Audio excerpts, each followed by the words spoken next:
Is it still on YouTube? Yeah. All right, let's see.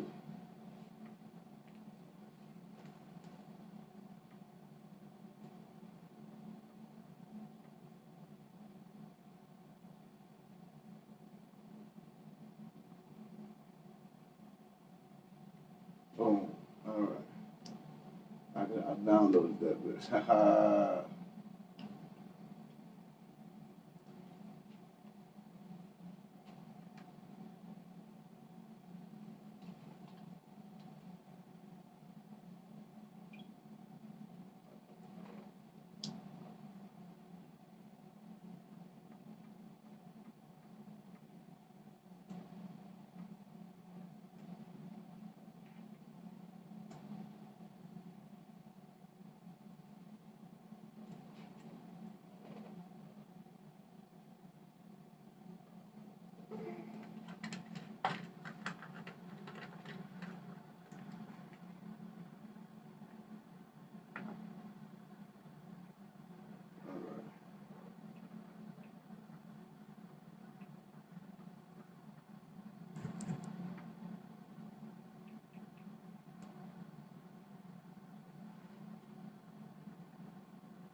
Yeah. Hey, it's the Petey Paul show, man. Street Kings This is music. K Levy. What it do, big dog? We back again. Hey, that's my brother. I ain't just saying that either, you hear me? Hey, what it do? This show is for you if you love the truth. We global, man, it's for the office in the gutter too. Tune in every time, it's my advice on what to do. What a time to be alive. Petey Paul, they love it. Brother, what it do? Yo, yo, hey, what it do, sister? What it do? Hey, what it do? What it do, brother? What it do? Yo, yo, yes, Lord. Listen, hey, you are now tuned in to the greatest. Everything exclusive if you haven't heard the latest. Real raw, never watered down, still classic New Orleans sound. They was looking for the next great, Petey Paul was found. This show is all around, whatever you need. Got the pulse of the streets, but worldwide indeed. Don't sleep, don't worry, cause he always bring the heat. Fresh out the oven, just a little switch from the last beat. Yo, you want it, he got it, whatever the topic. Petey Paul affiliated, best believe that it's poppin'. What's on your mind? Hit us up, tell us what's on your noggin. We for the people, by the people, started from the bottom, real talk. What's down, my brother? What's up, my sister? Come tell me how you feeling right now. What's down with you? It's true, this thing been going strong for a few, but now we worldwide, trying to figure what it do. Hey, what it do? This show is for you if you love the truth. We global, man, it's for the office in the gutter too. Tune in every time, it's my advice on what to do. What a time to be alive. Petey Paul, they love it. What it do, brother? What it do? Hey, what it do, sister? What it do? What it do, brother? What it do? Hey, what it do, sister? What it do? Street Kings music. What it do, my sister? Come tell me how you feeling right now. What's down with you? What it do, my brother? What it do, my sister? Come tell me how you feeling right now. What's down with you?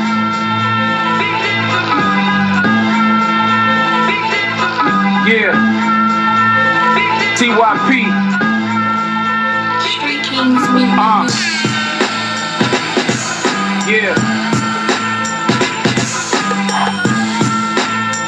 Niggas know what the fuck it is, nigga. And I ain't lying, the king from Zion, the tribe of Judah. I hold it down, I wear my crown like Mansa Musa. I walk these streets like holy land, I never folded. Who wasn't seen, I never witnessed, I never told. I'm not a savior, don't ask forgiveness you ever caused. I gotta pull up in something form with something boss. These haters salty, got an effort in to get them off me. I'm off the Garvey with the spirit of Haile Selassie. I've been the problem, these new niggas, they don't think. I flame Austin, he really a shooter, don't blink. He out his brain, not the plane without a parachute. Pray for protection, triple X's on the burial. I I drop hexes, you an actor, nigga, tell the truth. See, I'm a man, show my hand, that shit I never do. No, I ain't dancing to the drums of the devil. You shook and broke a higher power to try to reach my level.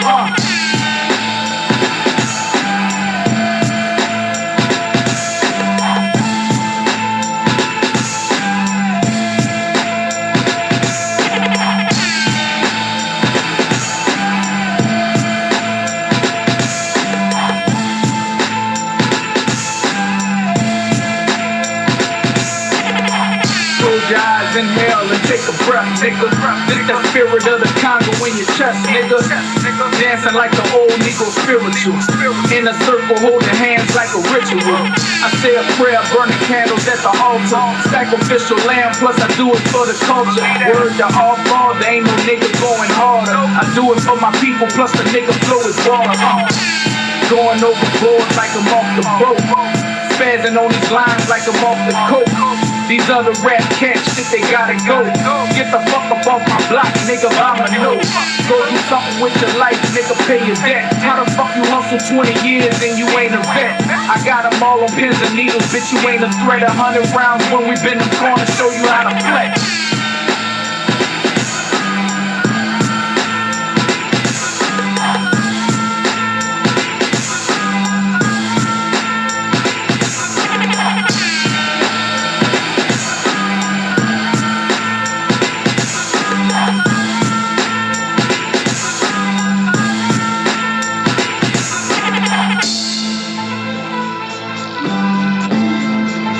Street Kings music.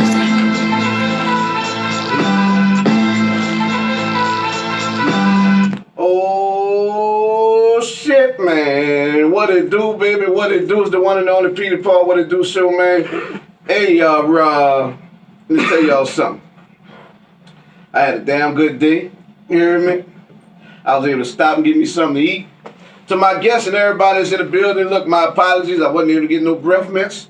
I had me a Whopper, a double Whopper at that with some real harsh onions on it, you know what I'm saying? So y'all got to excuse me, you dig, if I happen to go in your face and say stuff like you and what and how and stuff like that, you know what I'm saying? If I happen to do that, it's totally my bad. I ain't paying no attention. It's just that I'm excited that you are here, you know what I'm saying? I ain't gonna say who it is. Everybody should know who it is by now, you dig? But hey, it's the one and only Petey Paul. What it do show. We live, man, in the studio, about to get it in with one of the, I think it's gonna be one of the hottest interviews I've done in quite some time, because my partner said he come and talk the talk and give you the real, the raw, uncut, you feel me? A real exciting brother, a brother in the community that really represents and does his thing. He literally got it out the mud, you feel me? I gotta be a great feeling. If you know you got it out the mud and you made it and you came did some things, made a name for yourself, and you well respected, that says a lot about your character, you know what I'm saying? Like I said, I'm excited about this, man. It's the Petey Paul What It Do show, brought to you by the one and only What It Do Network, man. We about to get it in like about 2 minutes. You hear me? About 2 minutes. I'm about to run this song. This is the home of the show for all y'all that don't know. Oh, shout out to all my people that's on IG over there sitting on a lean. Something up with my tripod thingy over there, you did. So you just got a slight half an inch lean, you know what I'm saying? But you still can see my handsome face and all my fatness, you dig? So check it out. We about to go to a commercial break, play this music real quick. The home of the show that only plays local artist music. If you want to send your music in, send it to the Petey Paul Show at yahoo.com. The Petey Paul Show at yahoo.com. No guarantees I'm going to play you today, but you're definitely going to get in the spinning mode. You're going to get some time on the show, man. We about to get it in. Shout out to everybody that's tuned in right now. Share this link, man. Share the link, share the live, send it to your people. Help your boy out. Promote your boy's show. Come be a part of it too, you know what I'm saying? Inbox me, DM me, do whatever you gotta do. You wanna be a part of the show? If you wanna watch it until the end and see if you like it first, then holler at your boy and we're gonna make it happen, you hear me? But coming up next is my special guest. It's the Petey Paul What It Do show. I got my homie way from New York. About to spin this music right now. You go by the name of Rain Raps. This shit hot too. Peep it out.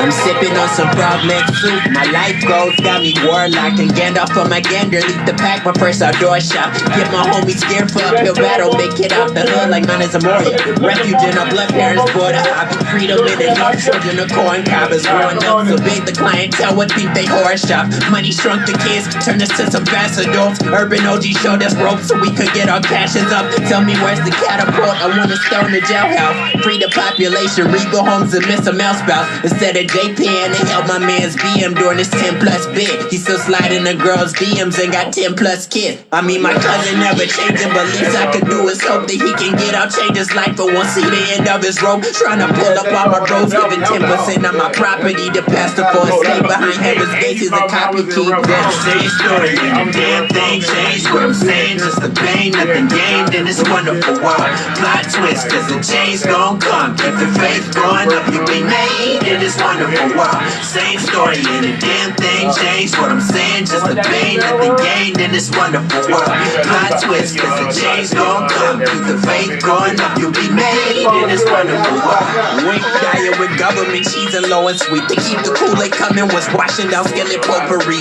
Anything to cover for supper when mother oversleep. Hit on a switch. Broke off so many branches, probably broke the tree. Tired from a double shift, sleeping dragon, take caution. So you hit the block, the feed your family, hit the block, to feed your problems. Dumpty other day, getting pinned by the cops, forget your odds. Trading shots, Serena Williams, bullets come with top spin.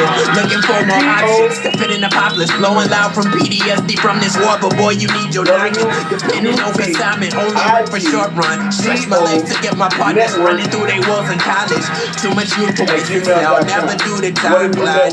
Ducking odds and then lights inside now. Probably need us 9 lives if we want the high life. Heard singing on my truth, but tell me now why lie? Some of us grew up schoolmates of hire killers. Some of us moving with roommates who water whipping. Some of us fork over tax dollars to pay the cops. Wait the eyes they leave before they boom gang on father figures. Any minute, know the guano gonna get real. Some poppies didn't flip tassels, but working hard and they feel. The horror knock the door, my homie staying in San Diego. Pat him heavy on his rope, but they wanted to pour Viejo damn.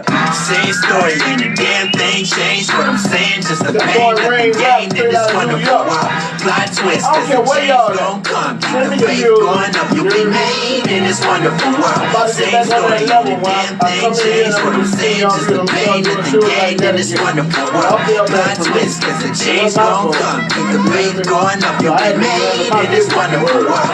Same story, and the damn thing changed. What I'm saying, just the pain, nothing gained in this wonderful world. Plot twist, cause the change gon' come. Keep the faith going up, you'll be made in this wonderful world. Same story, and the damn thing changed. What I'm saying, just the pain, nothing gained in this wonderful world.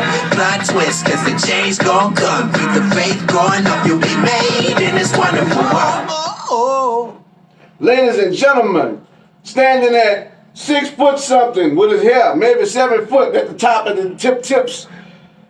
I'm gonna be nice and give him 245 pounds, which I'm pretty sure. Hey. You're real good, bro. Damn, how you did that, Peter? Like shit. Hey, I'm really trying to practice and get my announcing on. You know what I'm saying? Because having to have a brother in a room that happens to be a great announcer himself and well known. And also, from what you told me, hated in the announcing world, the media world of wrestling. You know what I'm saying? You dig? We're going to get into that. But you interrupted me, bro.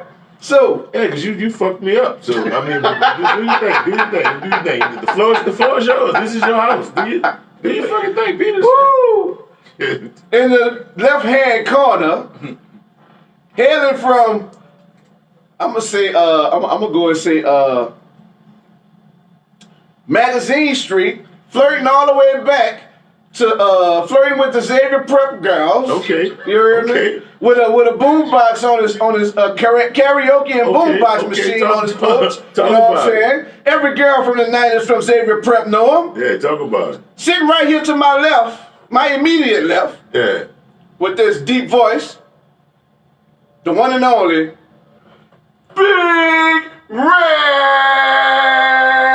is in the mother building. You hear me?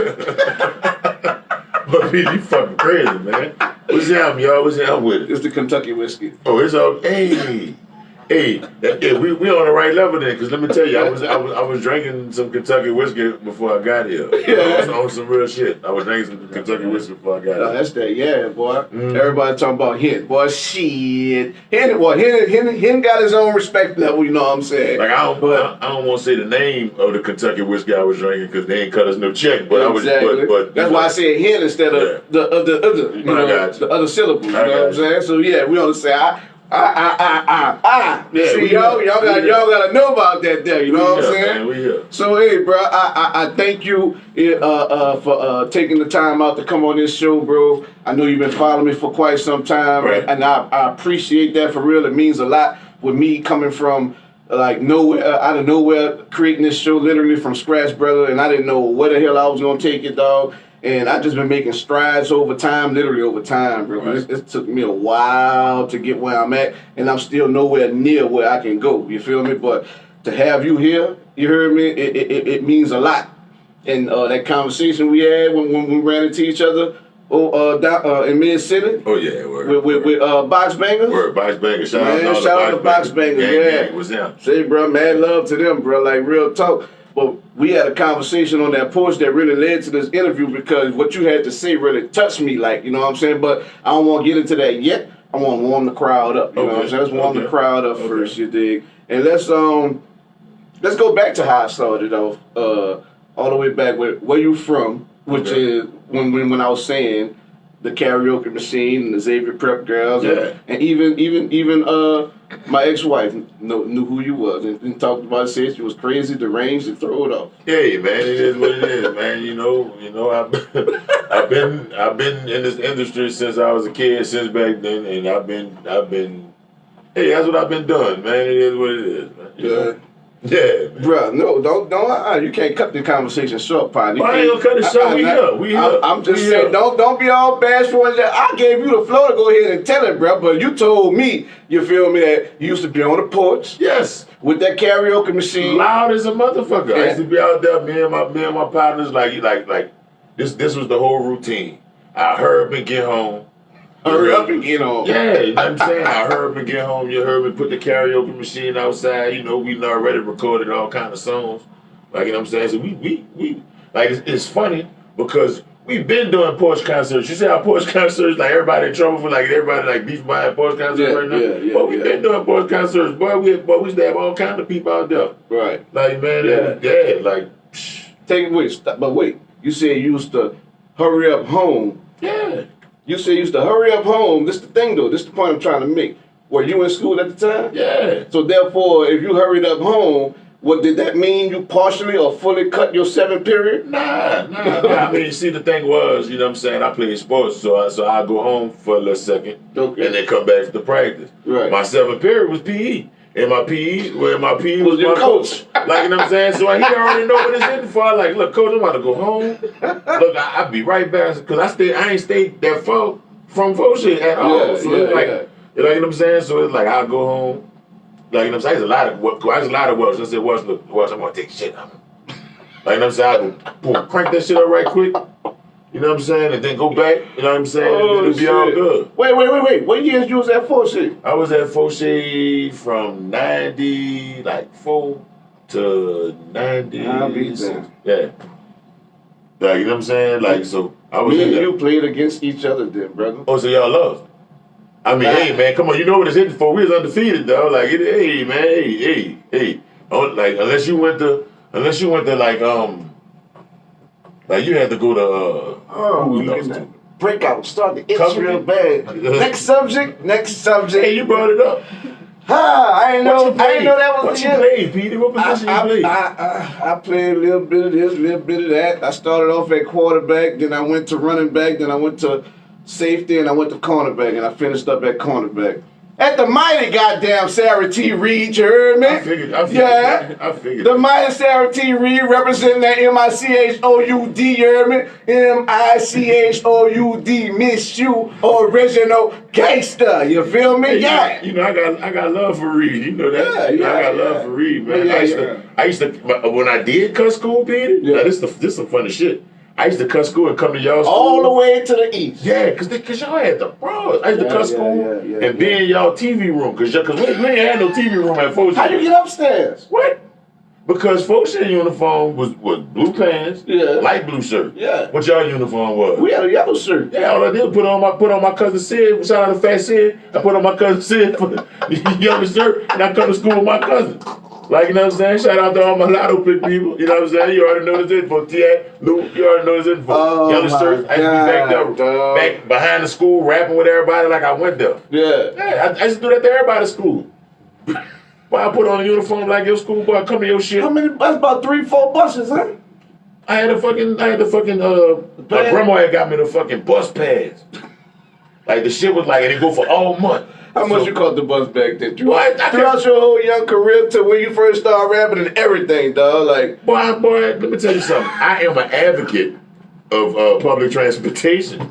Like, you know what I'm saying? Like, on some real shit. Like I just was out of town. Just now. I jumped on an RTA out there in what it was, Massachusetts. They got an RTA. It fucked me up because they say, oh, the RTA. I was like, wait, that ain't the same shit. But I'm like, if I'm fucking with it, I jumped on that bitch. Like, I ain't tripping. Like, you know what I'm saying? I ain't tripping. I ain't fucked up, dog. When you go to New York, you ain't gonna drive your car around. Like, you know what I'm saying? You gotta hop on that subway. That's the same shit. It's public transportation. I'm an advocate of that shit. Bro, this dude is kicks, bro. It is what it is, dog. But bro, hey, you know, I did hate for that little run y'all went on. You know what I'm saying? It's yeah, cause y'all was good, dog. We always had a team, but we just couldn't put it together. Like, y'all was good, dog. Like, actually, I graduated in '96, so yeah, that's the best year to graduate, though. Yeah, that year we could agree on. Okay. And I just happened to realize we were pretty good in '96, and I didn't play that year, so it made me feel like, you know, I was part of, you know. But look, when I did play, I played from '90. Well, I ain't ashamed to say I'm a super senior. You know what I'm saying? I ain't tripping. I love Reed so much to where I decided on my own recognizance that I wanted to look out for the underclassmen because they needed some support in the introduction to high school. Word. You know what I'm saying? So I just felt like I was the best advocate for that, and I decided that the teachers could use my help, and I stayed an extra 2 years. So you was like a assistant of the assistant. Exactly. I got you. You know what I'm saying? I'm with that. And I pride myself on that because some of those freshmen and sophomores really remember and appreciate the stuff I did for them and not did for them. School spirit. Yeah, you know. So I ain't knocking it, you dig? But my feelings was hurt when I realized I was too old that year, and I was told I was too old that year to play football, or I played too many years and I couldn't play that last year. So that really I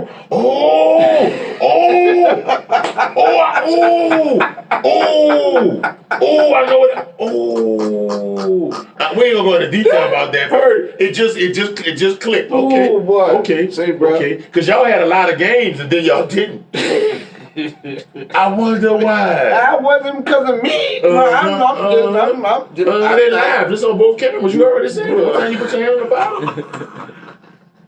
You done fucked up. I'm not admitting that. No guilt in that. I'm not saying that was because of me at all. It possibly was not because of me. I don't must remember that. You know what I'm saying? That year went by so fast, you dig? And I ran across that stage so quick when I finally graduated. You dig? I hear that. Yeah. All right, enough of me, bro. This is about you, bro. This is about you, though. Like, for real, brother. But hey, bro, you done been on a long road of greatness, fun. I'm sure you had some obstacles and rough times, you know what I'm saying? Yeah. But coming from where you come from, like, was it like, how did you get your start? Like, cause I was told, not and even before you told me, and I'm still back in the days. Okay. We got time. We can talk about it. We got plenty of time. This place, 24/7. Yeah. You know, but I was told you was able to walk into school dances. Yes. Snatch the mic. Yeah. Do what you did. Nobody didn't tell you nothing. Right. So back then, like, was that something where you at home practicing like the Jackson 5? You know what I'm saying? And getting it together, and then you just had the balls to go out there and do it, or you was actually in the streets and that talent it built up? Like, how did you get that? It was honestly, it was a combination of both. Yeah. Like, you know what I'm saying? Because I was always the youngest of everybody who I hung out with. So I had some rough friends. Like, you know what I'm saying? I had some real rough friends. Right. In turn, which made me rough also. Like, you know what I'm saying? But then on the other hand, I had some real nerdy friends too. Like, you know what I'm saying? I'm keeping it real. Yeah. I had some real nerdy friends too, which made me kind of fuck with some of that shit. Like, you know what I'm saying? So I got a nice balance. Right. I got a nice fucking balance.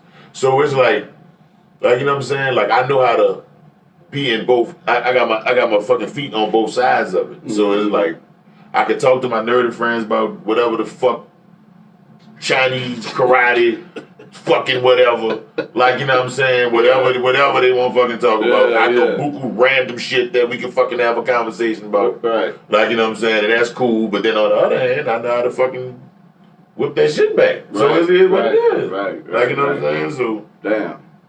That's something go from one level to a happy medium on a whole nother level. Like, I don't know nobody. You the first person I met like that. Hey. On some nerdy shit and then be in the kitchen. It is what it is, though. It's like, fuck, I just had a fucking love for weird shit on top of gangster shit. So it's like, so it is what the fuck it is. That's what made you the unique brother you are today, bro. Hell yeah, dog. You was unique back then. Oh yeah, I was. Yeah, but you was going in the school dance and snatching the mic and doing what? Yeah, cause I thought that's what you were supposed to do. Yeah. Like, you know what I'm saying? You gotta realize I was a little kid, so all I seen was like the rap movies. Like, we knew all the movies they had. Like, you know what I'm saying? Like, you know what I'm saying? Like, I seen that. You like that's a kid play days too. Yeah. So what he did on house party? He went to the party. He jumped on the mic. Yeah. It's the PLAY. Just here to say hi. Yeah. You know what I'm saying? Like, that was one of my first raps. I flipped that shit out. That was my first. That was one of the first things I used to rap on the thing. Yeah, I'm telling you. Like, you know what I'm saying? I told that boy that. That boy joked out. Like, you know what I'm saying? Like he was like, I'm telling you. Boy, I flipped your shit around, boy. That was my first rap. That's the first rap I used to rap on the karaoke machine. Like, you know what I'm saying? I ain't the first one off the 9 o'clock prop, but that's the first one off the karaoke machine. So when the girl was passing from prep, you wasn't just playing music, you was actually spitting. Yeah, cause my cousin, some kind of way, my cousin had got the DJ Herb Trigger Man that with the DJ Tucker with the scratches on it with the So I ain't never need no DJ. I had a DJ. So I you know what I'm saying? So I had the DJ was on the tape already. So I just be going in. I'll be saying stuff and then I record it. So then I just have it. Like some of it freestyle, some of it stuff I already had, but I have it and then I'll go back, record it again that night. In the house, and then I start selling them same tapes at school when I go back to school.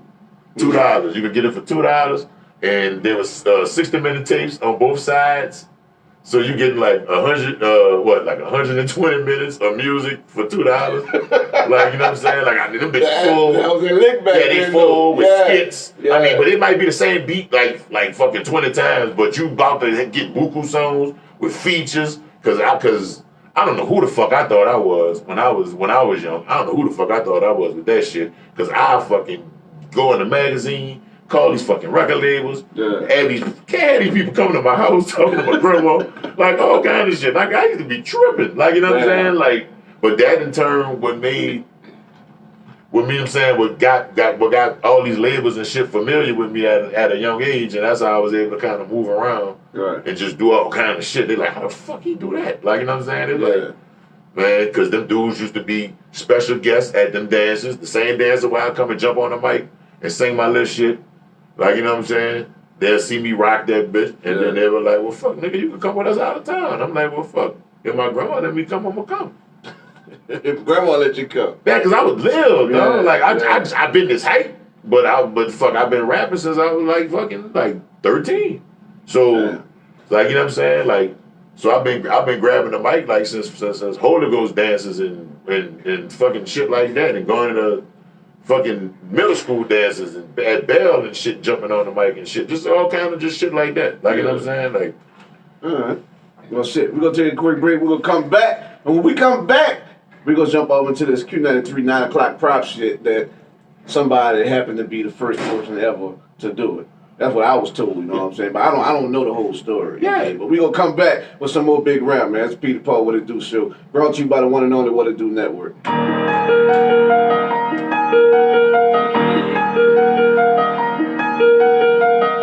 only show y'all know to play all local music. Shout out to Freestyle, my bad. I ain't the only one. Shout out to Restyle. Restyle a fucking bullet. From the bottom to the top, nigga. She a bullet, people. Hey, Restyle, you a bullet. Restyle, you a bullet. Let me tell you what she do me. Every time she motherfucking see me, she put me in the fucking headlock. And I'm a wrestler. When it comes to the struggle, you learn how to pray. I was trying to get her to fucking wrestle. I'm like, look, you got everything. You got everything to fucking get far in this business.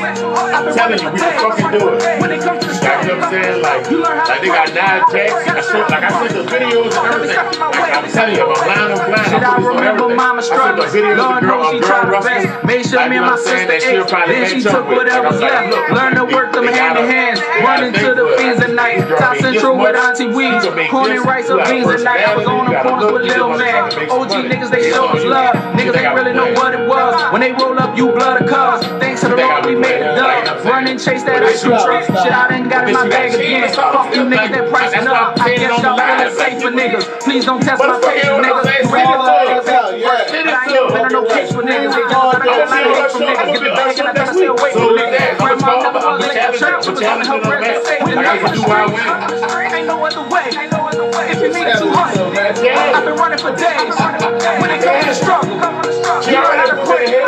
Gotta straight off the muscles. Got me stuck in my ways. I'm like, we on the stage. And you just put me in the headlock on the stage. I ain't trying. I could have stood I've been running for days. I'm strong enough to do it. I could have stood You learn how to pray. I'm Gotta straight off the muscles. good. Got me stuck in my ways. Freestyle, ding, ding, ding. You hear me? He coming at you.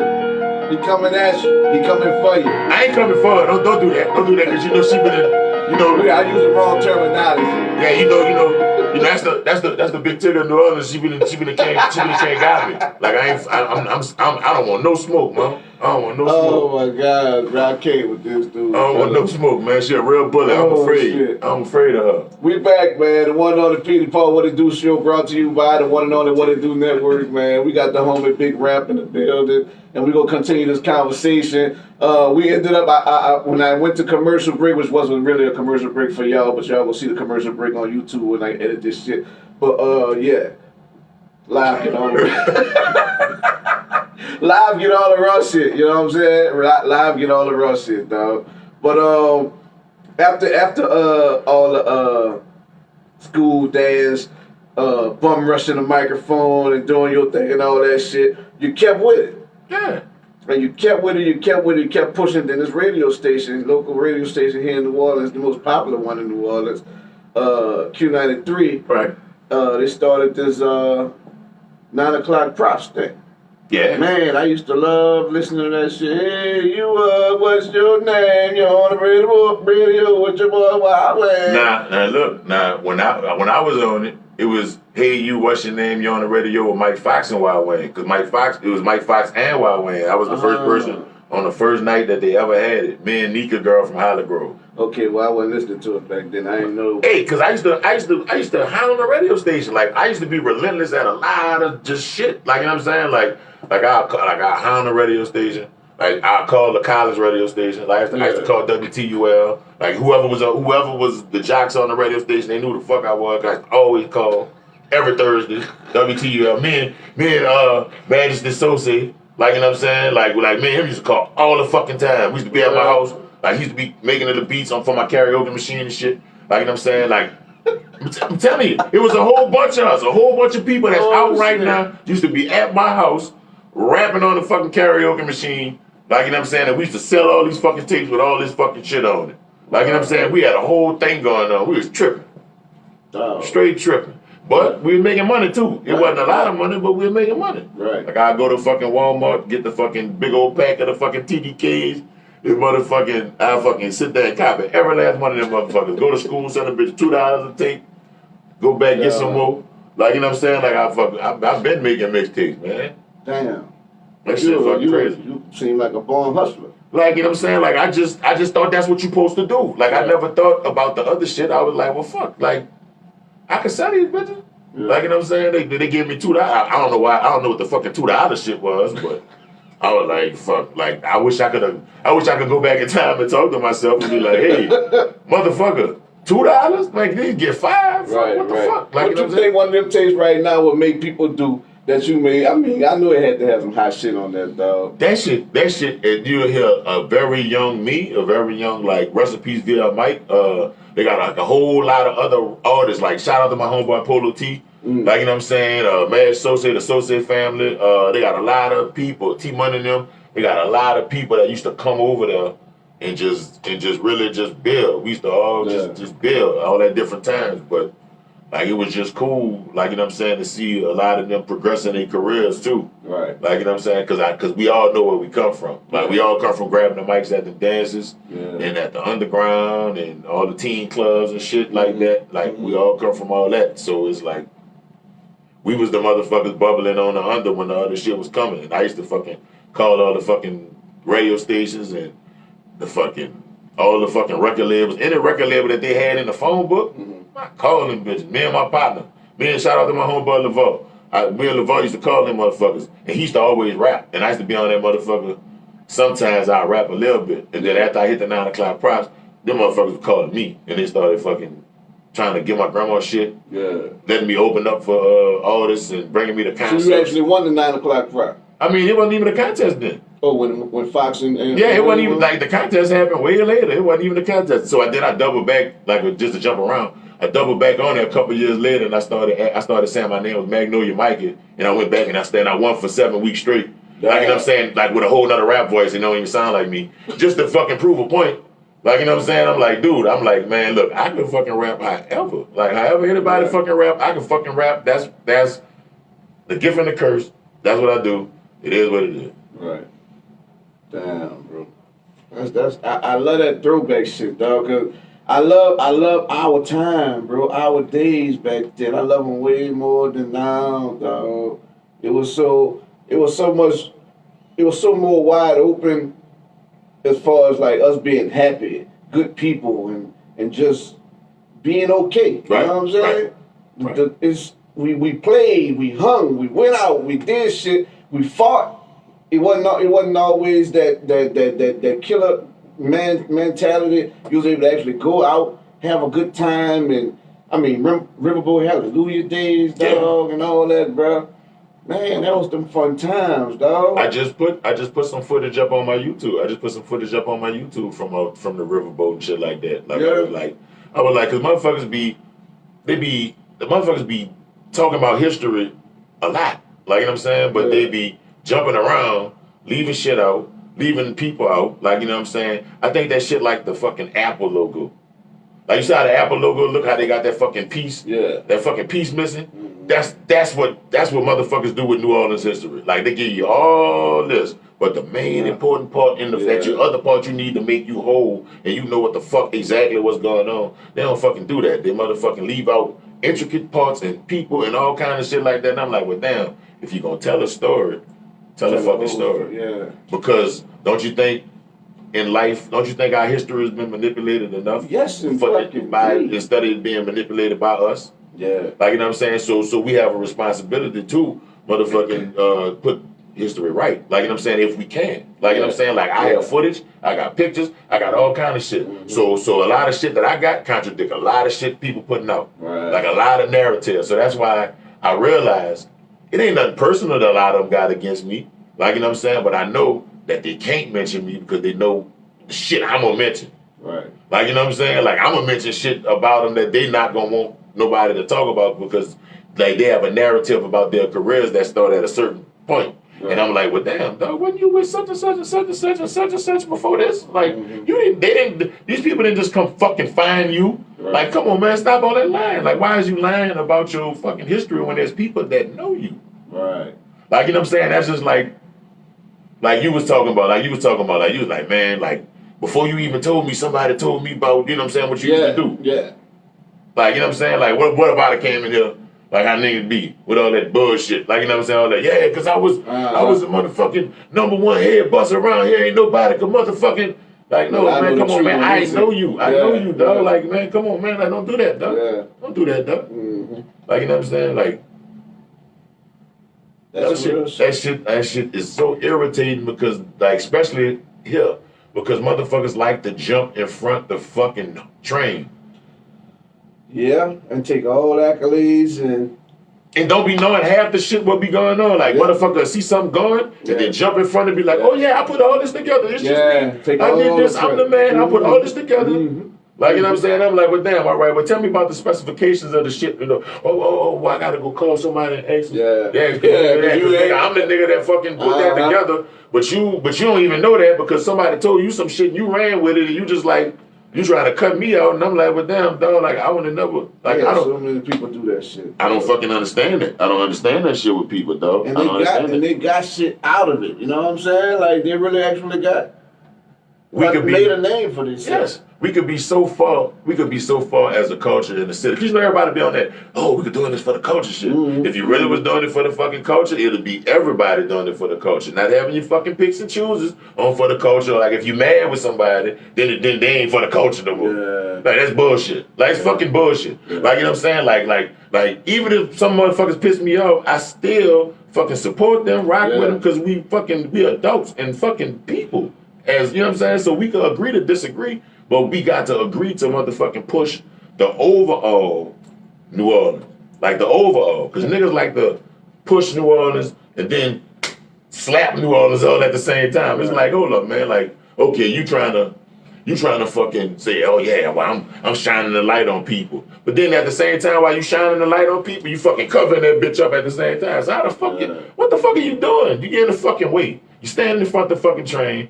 And then when the train roll you over, then you're gonna feel some type of way. You gonna be hating. Like, you know what I'm saying? Like you're gonna be mad at the game and bitter talking about nobody ain't fucking with you. But you the reason why nigga ain't fucking with you. Dog. Say, bro, we got some New Orleans, bro. I've been here since the 90s, Petey. I done seen niggas come and fucking go. Niggas done said all kind of fucking shit. I done seen them come and fucking go. And you know what's constant? Me. Right. Yeah, fuck what they talking about, man. That's like, you know what I'm saying? And I've been fucking extra cool about the whole shit, like, you know what I'm saying? Cause nigga be like, they be on some whole other shit. And I'm like, okay. You trying to big time me with your accolades. And I'm like, well, damn, dog, I'm humbly coming to you, talking to you. Like, I'm not I never try to big time you with nothing I did. Like, but you trying to big time me with your accolades. But nigga, don't make me start fucking pulling shit out on you, man. Like I clicked out today. Just cause I was coming here doing the interview. I was like, okay, let's see. Since motherfuckers know shit, let's see how many motherfuckers know some of this shit. Let's go and throw some shit out there. Wow. Right. Like, you know what I'm saying? Because motherfuckers be like, only Cash Money, No Limit. Mm-hmm. That's the only people from New Orleans ever got a deal. I didn't work. What I'm saying is, but when all the history come out, it's Cash Money, No Limit. That's what the people. Okay. That's the first thing to come out their mouth. Okay. And ain't nothing against Cash Money or No Limit. Yeah, let me finish. Other let me finish. In my Kanye voice, let me finish. Like, you know what I'm saying? Now, I worked with Cash Money. Mm-hmm. I worked with No Limit. Mm-hmm. Like, you know what I'm saying? Like, you know what I'm saying? So, and might I add, none of those people owe me money. Right. I don't know about anybody else. Let's put that out there. Let's put that out there. I love them both to death because none of them, they both have opened their houses to me. Like, you know what I'm saying? Like, I'll put in work with these people and none of them owe me money. Right. So you know what? They A-okay all right with me. Like, you know what I'm saying? So, but far as my problems now with them, because they did what they did. They put down work. They motherfucking sold millions of records. They made history. That's what niggas from New Orleans supposed to fucking do. Elevate other people. Yeah. Like I'm saying, but behind that, they had a whole bunch of other labels. Like, you know what I'm saying? Like Big Boy had a fucking deal with Jive that nobody never fucking talk about.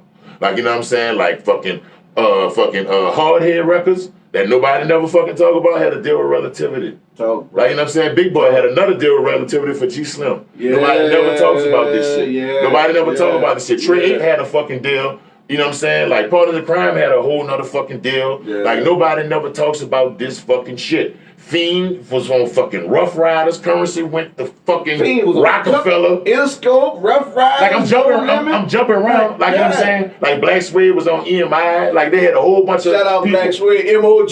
They had a whole bunch of people. They had a whole bunch of people that had deals. Like you know what I'm saying? But when people talk, they talk about the same thing over and over again. These people know about that. Yeah. Like you know what I'm saying? They know about that already. That shit has been etched into everybody's head like the Star Spangled Banner and the preamble and shit in school. Yeah. Like that shit is etched about everybody's head. You know, say No Limit came out, Master P built it up. And you hear them be having them conversations hard, going back and forth with No Limit, Cash Money, this, that, and other, and be talking about the individual artists themselves and shit. But when it really come down to the ones that really struggle to survive or really did it on their own single-handedly and got their way in the door, and not even single-handedly, but just a different way than Cash Money and No Limit went.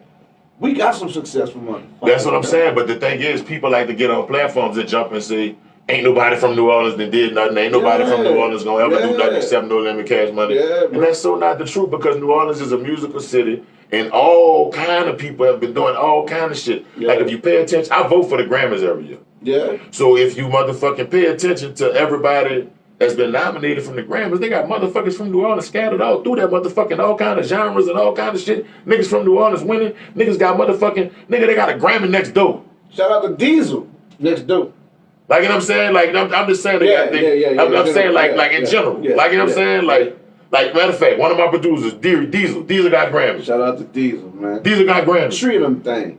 Yeah, you know what I'm saying? Like, fuck, they got a whole bunch of motherfuckers got Grammys. Like, you know what I'm saying? Like, I got second line partners, got Grammys. Like, you know what I'm saying? Like, this shit's serious. But we are the only people that downgrade ourselves. Yeah. Like, you know what I'm saying? Like, New Orleans is a great motherfucking city. I love this they motherfucker. Got some hating motherfuckers, boy. Clubs in the bucket type. I mean, that's just everybody know it. My thing is, but nobody want to change it. My thing is, why do that? Fuck, I'm trying to change that motherfucker. You trying to change that motherfucker? Right. They got other podcasts like Chop and Game and Style, and you know what I'm saying, and two original and all kind of people. Homie Wilson. Yeah, like you know what I'm saying, we can name all day. You know, we can name all day. But by those platforms opening up and these dialogues going, like you know what I'm saying, now it's changing. Because motherfuckers can't get away with all that slick shit they used to do. Like, you know what I'm saying? Like I said in the song I sent you, like the motherfucker hating who he ain't blacking no more. Because he ain't popping no more. Like, you know what I'm saying? Like all the gatekeepers, like niggas saying they got gatekeepers, but nigga, what a gate? Right. What a fucking gate? Like, you know what I'm saying? Because I never seen the gate. Can't see it. I've been here since I was a little kid. I never seen the gate. Say, brother, gate's like a black hole. I never seen the gate. I never seen the gate. We don't even know it really exists. I've always done what the record with the radio stations told me to do. Mm-hmm. They said, hey, get your shit registered, do what you gotta do, send it in to us, we gonna play it. Yeah. Mm-hmm. Okay, that's all I do. Like, you know what I'm saying? My records come on the fucking radio. I don't fucking know about none of the inner goings and none of the other shit or whatever. All I know is, and in my whole career, when I sent the record somewhere, that motherfucker go. Right. It is what it is. Like, you know what I'm saying? It's like,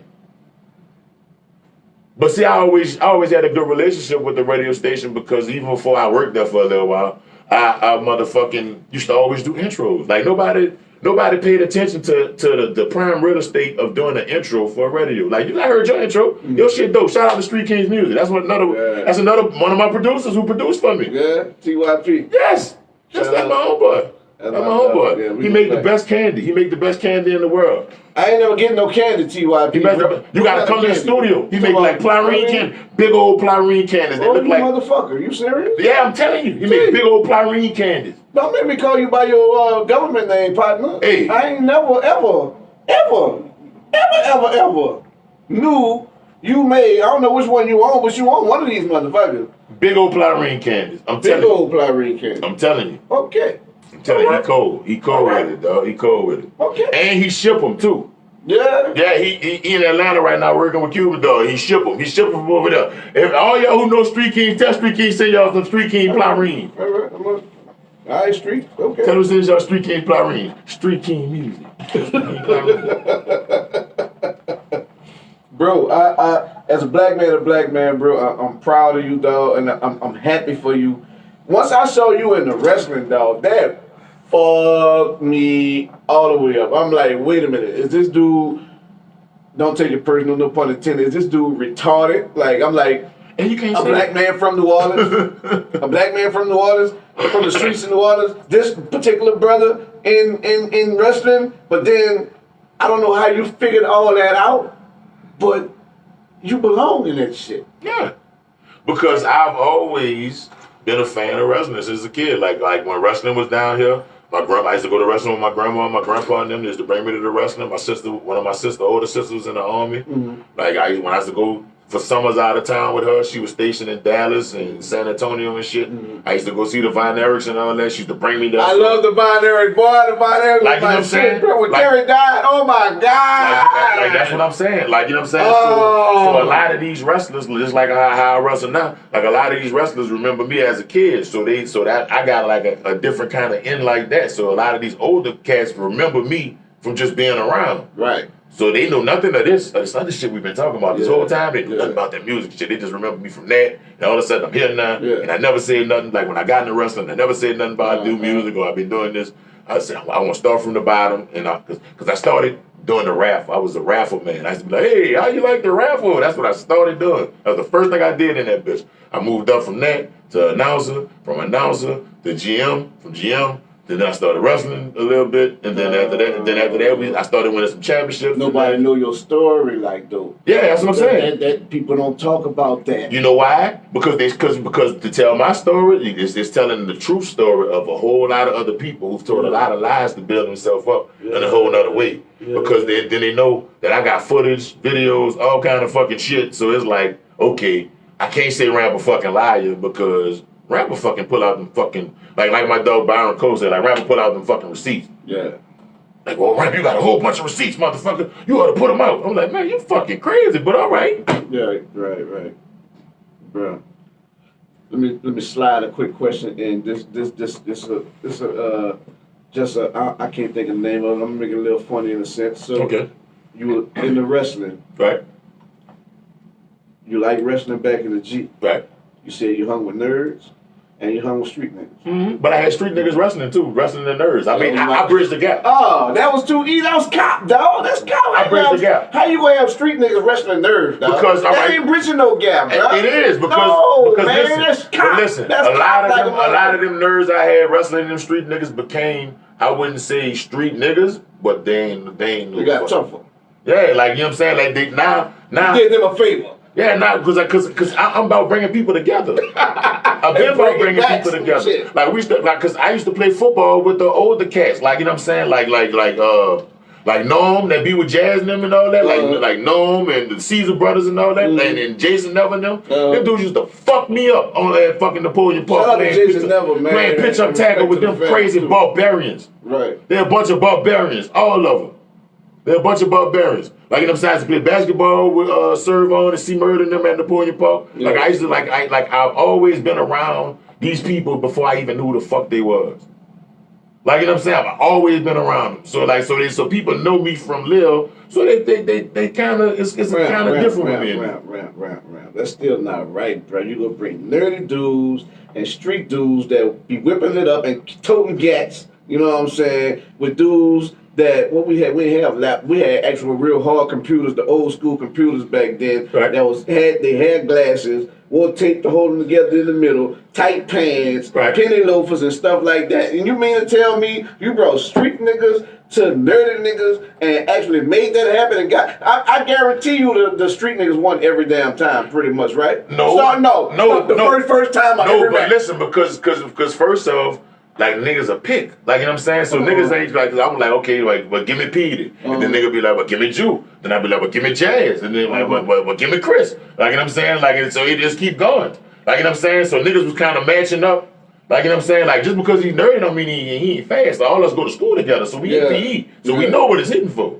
Like you know what I'm saying. Like. Yo, I know he can't catch, but I wish you had some footage of that shit, boy. I have footage of that shit. What? That's what I'm trying to tell you. I got footage of all kind of shit. Like that's what niggas don't be understanding. See that shit. That's what niggas don't be understanding about me. The shit I be fucking talking about. I got footage of that shit. Yeah. That be the whole reason I be talking about it. Like you know what I'm saying? Cause it's like the niggas who be talking about the shit they be talking about, you cannot substantiate none of the fucking shit you saying. So why the fuck you talking about it? So that shit cap. My shit ain't no look. This is a bush. This is no cap. Like, you know what I'm saying? Like, so it's like that's why I feel like a lot of motherfuckers be kind of afraid to have me on their show. Cause like only a handful of y'all, like as much as I've been, all the shit I've been doing, only a handful of y'all like to talk to me on this end. As far as me not saying, hey, what you doing? How you doing? Welcome to Fat and all that. It's your boy Big Ram. All that shit. Like, you know what I'm saying? Like, and then I gotta fucking sit through, well, you do interviews, you already know. I gotta fucking sit through motherfucker telling me, well, I'm the coldest nigga out. You is, huh? You ain't even do your fucking history and your homework to know who what. Like, you know what I'm saying? Because it's like, fuck. If you from here, you know ain't no nigga the coldest nigga out. Everybody down here is fucking cold. So I would love get a couple of school buses and well, we can't do that because these motherfuckers don't know how to act. They can't sit together not knowing each other, being from the 7th Ward to the 3rd Ward. But I don't know. I think they could now. But, dude, like they say, New York is the mecca of basketball. Yeah. New Orleans, small ass state of Louisiana, is the mecca of the baddest, the hottest, the nastiest, the most ferocious, the most gifted, most deepest, most heartfelt rappers and R&B singers, poets, spoken word. It don't matter what the fuck it is. We that shit. We that motherfucker. That's real talk. That's because everything from New Orleans come from the soul, the heart. That's what it is. Yeah. It's a very soulful place. Like, you know what I'm saying? Like if you stand outside and be quiet, you'll hear the city singing to you. Like you'll hear weird shit. You're like, what the fuck? Like, you know what I'm saying? Like just because I be smoking don't mean I be hearing shit. But you'll still hear like like, you know what I'm saying? You're like, what the fuck was that? Like, you know what I'm saying? Like that's our ancestors and all kind of other people. Like, you know what I'm saying? Like passing that People don't feel. understand that. People outside of Louisiana ain't gonna understand or know none of that. But before we jump back in, we were just talking about No Cap. And No Cap, Petey Paul show is one of the only shows that plays strictly local artist music. We're gonna take a quick commercial break because Petey personally got to pay a water bill out there wazoo right now. You hear me? So I'm coming at you right now. Shout out to my girl Lena, amazing out there in California doing big things. You feel me? Shout out to my co-host Fireball. This is her most favorite song right here. Lena Amazing made it. Yes, she did. We going there. I like her video. I come by Ray Show. Yes. I got She got a photo. Yes. She's been doing a lot of cyphers, like girl cyphers. More from his old bread. I got a peep move, man. Place things how they want, put a noun on it. I look at it and put a crown on it. Every morning I'ma have to throw a money tree. Don't hate, get a race, sit under me. Never stomp when you see a nigga underneath. And when you die, throw a money tree. My heart beat different if I don't know it, I don't care. Come through the window, I'm guessing over down there. I don't trust no nigga, I know I'm real dumb still. I keep rappers in bands and they don't go around here. Stop feeling like you're hard when you're not. You play them people 3 hots in a cot.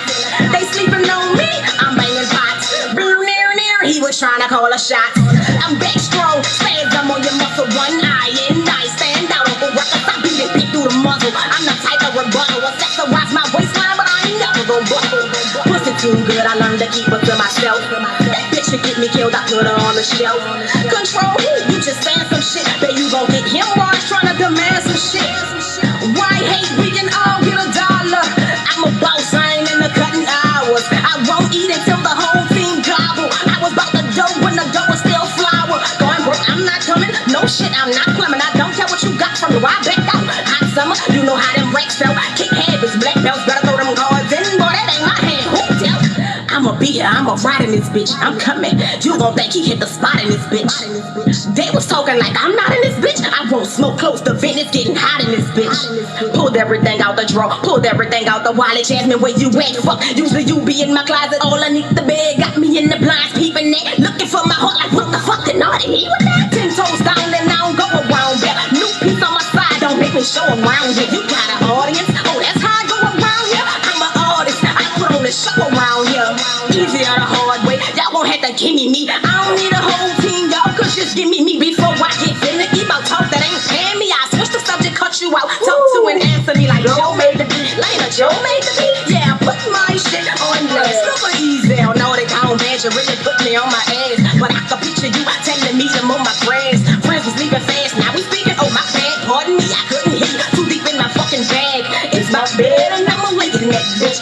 wanna struggle, but I can't stand that bitch. Marry me and I'ma have to grow a money tree. Don't hate, get a race. Never stop when you see a nigga underneath. And when you die, grow a money tree. People place things how they want, put a noun on it. I look ahead and put a crown on it. Look in their face. Is that a frown on it? Red gel, put the sound on it. Oh, Jew, where you at? Oh, Jew, where you at? I forgot to check my damn lives to see if they still rolling. If y'all still rolling, we back, man. It's the one and only Petey Paul, What It Do show, man, right here. I still got the big homie, Big Rap in the building. You heard me? The one and only. Ain't no other like him. You know what I mean? Anybody? Any black brothers we know of that got into rapping and wrestling and movies and I mean, you know, wrestling sets a whole nother standard. You know what I'm saying? It puts it on a Motherfucking Master P. Master P got in the wrestling? Yeah, he was motherfucking. He feuded with Mr. Perfect in them for a little while. Like they had a whole fucking rappers crap shit, and Silk got hit with a cake, and it was a whole bunch of shit. It was a whole bunch of shit with the No Limit Soldier. Shout out to Big Swole, my big homie. You know what I'm saying? Shout out to Big Swole. Shout out to Rey Mysterio. Rey Mysterio is a No Limit Soldier. Him and Conan and shit. Yeah. Rest in peace to Brad Armstrong. Like you know what I'm saying? Like you know. Like, I was around for that shit, too. Yeah. Like, you know what I'm saying? And motherfucker, like, that's why when I be telling the wrestling motherfuckers, I'm like, man, fuck, I've been on Nitro, nigga. Like, fuck, like, I don't be wanting to say none of that shit. Like, same thing, like, I don't be talking about the Soul Train shit, but like, nigga. And in that time span, I was on Nitro and Soul Train in the same fucking year. Yeah. I was on Nitro with Jubilee now, because Jubilee was with Tommy Boy, and Tommy Boy had some kind of wrestling thing going on with WCW. Yeah. And we went to Miami, and we was motherfucking on Nitro. Like, you know what I'm saying? So it's like, fuck. It's like, man, I've been on Nitro and fucking Soul Train, dog. It's like, but y'all talking about, and y'all be showing when motherfuckers be on shows and shit. I'm like, well, damn, dog, I done been on all kind of shit, dog. Like, what the fuck I gotta do? I gotta cut my fucking arm off and beat one of you bitches with it. Like, I gotta do some extreme shit? Like, what the fuck? Yeah. Well, I'm trying to find. There we go. I gotta put these niggas on, man. When we take another break. I listen to these dudes, man. You ever heard of Real Talk? Real Talk? Black Troy, Maceo?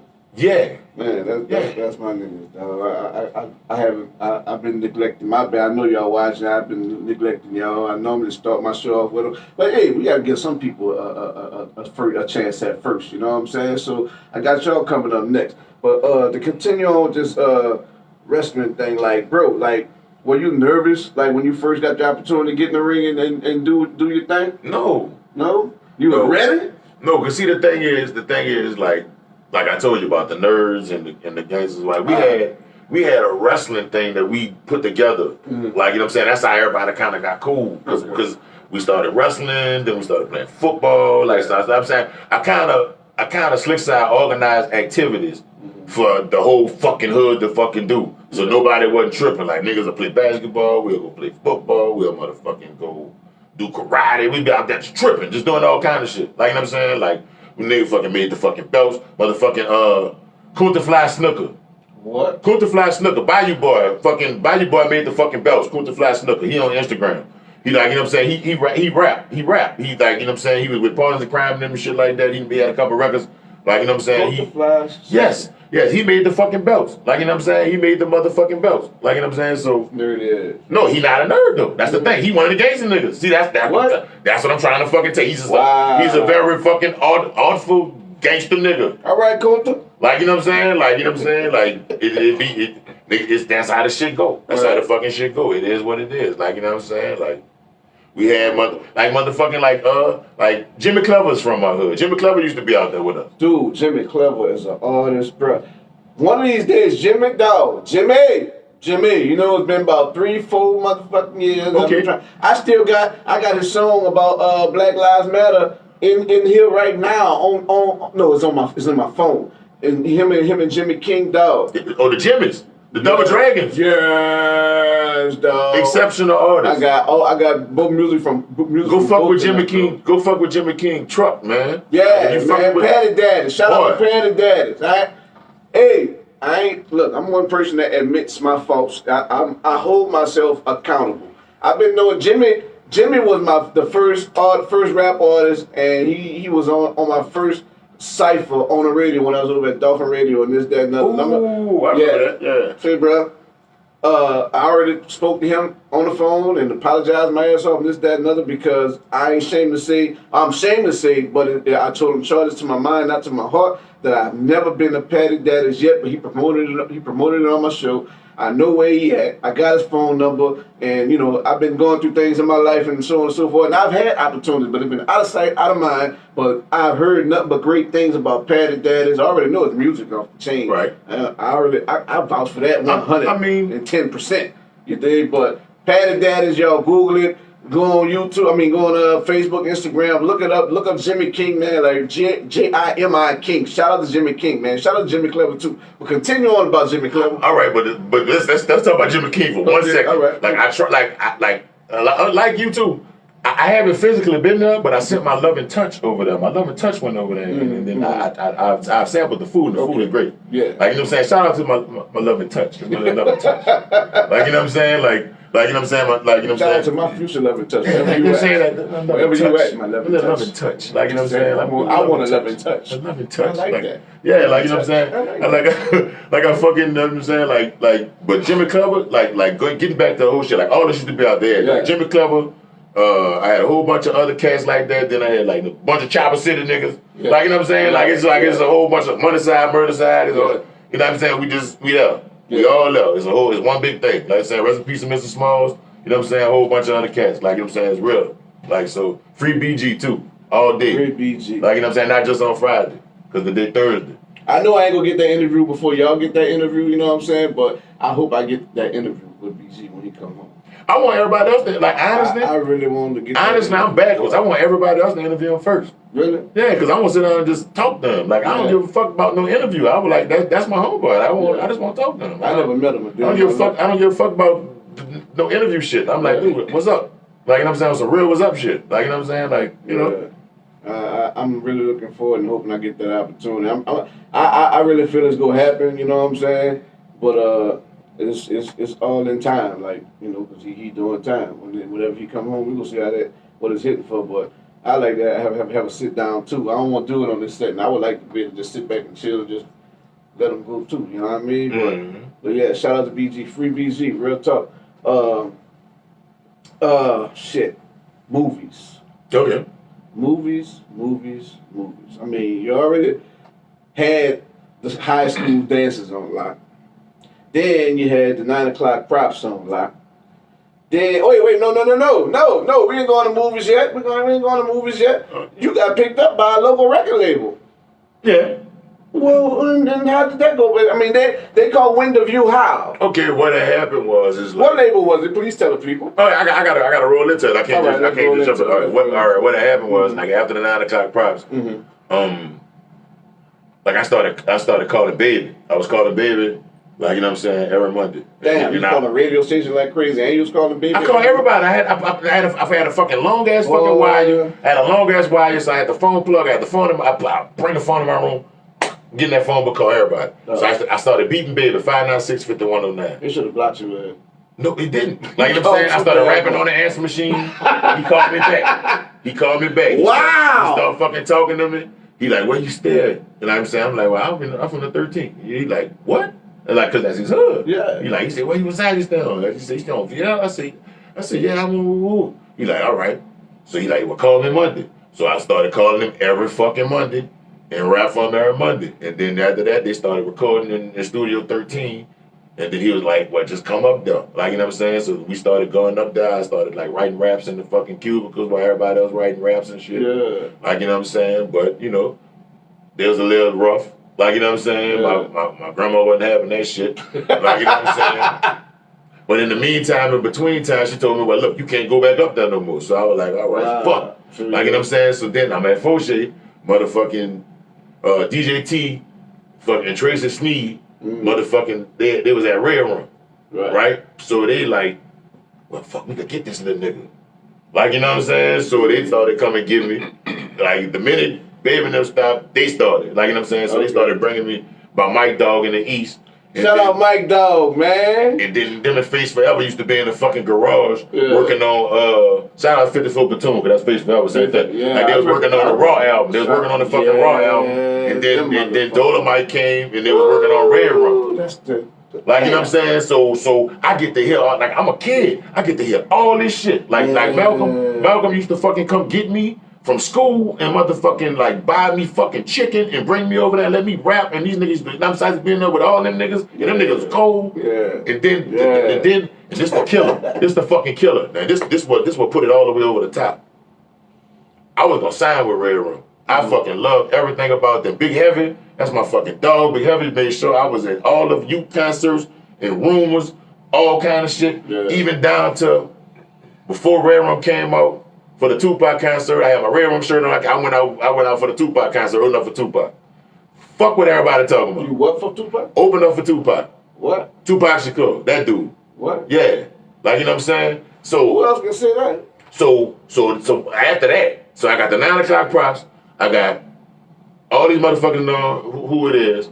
Like, you know what I'm saying? And then, that's off to you, brother. And then on top of that, I had my partner Laveau. I talked about him earlier. Mm-hmm. And the process, Red Room didn't want Laveau, they wanted me. Mm-hmm. Like, you know what I'm saying? So he was gonna go to Tombstone.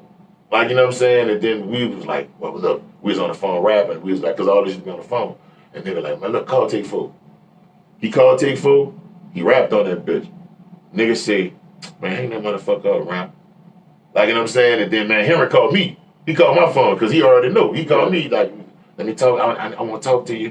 Where you live at? And I gave him my address, he came over there. Him and Elder Law. Yeah, they came over there. He like, all right, rap something. I rap something for him. They're like, you know Mr. Smalls? I'm like, Mr. Smalls? That's my homeboy with the movie. He on our live, he stay down the street. I'm like, man, that's my dog. So like, he's like, well, look, you can come hype man for him. I'm like, well, fuck, I was gonna hype man for this nigga anyway. He already asked me. Like, y'all behind. Yeah. Y'all behind. I'm already in the mix with y'all. Like, nigga, like, you know what I'm saying? Like, don't even trip. Like, what? Like, do something else. Like, I was already in love with Desha Ray. Like, you know what I'm saying? Like, until she hit me with a record. She threw a tape at me at a concert. Like, you know, because they had tapes at a concert at the Riverboat. Yeah. Like, you know what I'm saying? They was pitching them. Hey, boom. I say, fuck. I was like, what? Oh, I ain't know she was on there. She was on there too. That's fucked up. Shout out. What's up there? Yeah, how you doing? Like, you know what I'm saying? Look. But, like I was saying, like oh shit. Like the Take 4, like whatever the fuck Henry told my grandma, like whatever the fuck he told her, she was like, you going with them. Really? Yeah, then he started picking me up from school, then but that pissed me the fuck off. Because I had all these cash money ass raps. I had all these cash money ass raps, like all this fucking, I'm from the 13 cash money ass fucking raps I fucking had. Like, you know what I'm saying? And now I'm over at Take 4. And I'm not rewriting nothing because I'm a kid. And I'm like, well, I don't think I should rewrite nothing. So, okay, there's a lot of similar things now. Like, you know what I'm saying? Because we was writing all that shit at the same time. Like, I'm sitting in the cubicle. I'm sitting in the cubicle. The Derek, rest in peace. Everybody in that motherfucker. Shout out to Six Shot. You know what I'm saying? Mac used to come through. Like, you know what I'm saying? Like, everybody in that bitch in different spots writing. So everybody, like, we building. Right. So I go to Take 4. Who I'm building with? Like, you know what I'm saying? Like, far as rap-wise, like, you know what I'm saying? Yeah, they ain't coming with it the way, yeah. Okay, so they had an artist named Mr. Taz, they had Mr. Small, and they had Too Sweet. That was all the rappers that they had. No, I'm lying.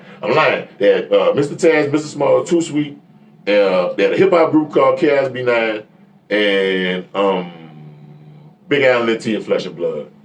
Like, they had, that was their roster besides Jubilee. Okay, so they had I got cool with Taz once I started hanging around because Smalls had left. Smalls went to Tombstone and shit. Like, so I was like, oh man, this nigga that got me over here. This nigga that left went over there by low key and them and shit. Like, you know what I'm saying? So I'm like, well, damn. Like, but he fit in more with them anyway. Yeah. But then all of a sudden I find myself, now my partner out my hood, he gone. But I find Henry still come and get me, and all of a sudden I'm going to the studio. I'm already cool with Taz, so I just started going out with them. I was even singing Small's part when he was on tour. I started going on the road with him a little bit. I sing his part. I was like, fuck it, I sing it for him. Like, he ain't here. Y'all gonna pay me too? Yeah. I'm singing that shit. Fuck it. He don't care. He don't care. He don't fucking care. From the hood. He don't give a fuck. Yeah. Like, you know what I'm saying? He said, do you? Like, you know what I'm saying? Like, so that's how I started going on the road with them.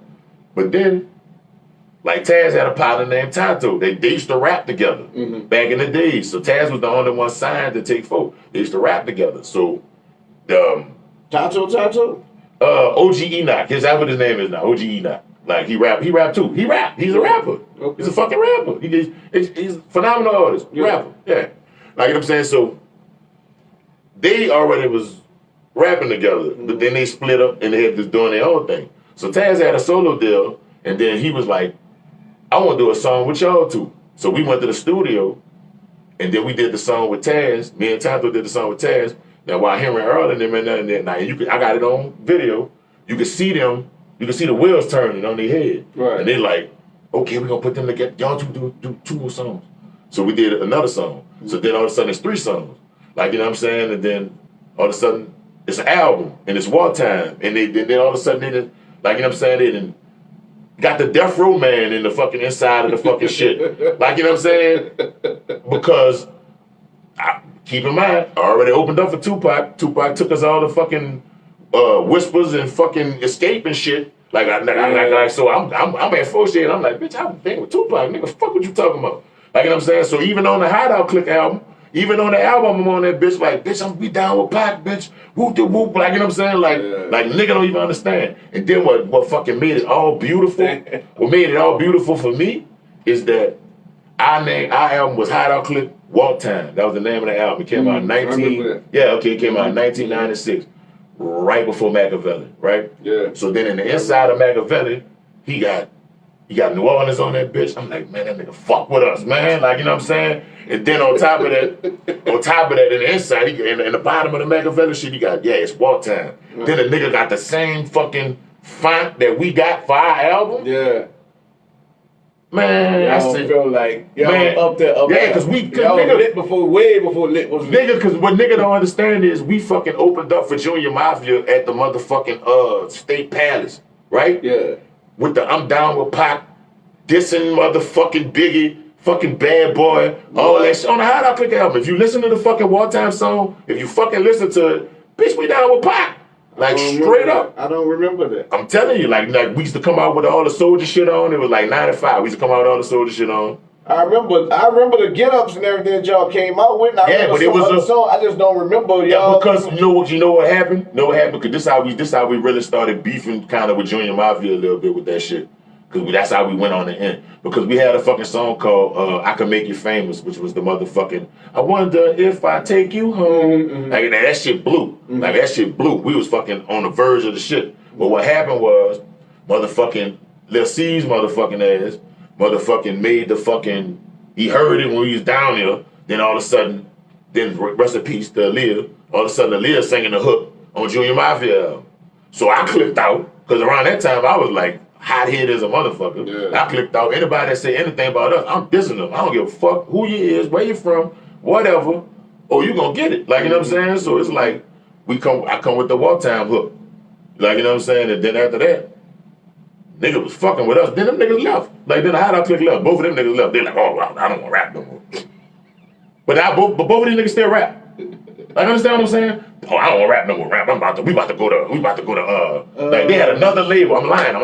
They had another label, Maximilian Records. Shout out to John. That's my homeboy. John Maximilian? Yes. Shout out to John. Like, you know what I'm saying? They went fucking with John. Because Tonto knew John. Like, they went to fucking with John. Yeah. And then all of a sudden, Tonto. They had a nice little run. The fucking John is a gangster. I fuck with John. Like, I fuck with John. Like, you know what I'm saying? Like, the thing is, they had a group. And they was like, well, we're going to bring the Hideout Click over there. Mm-hmm.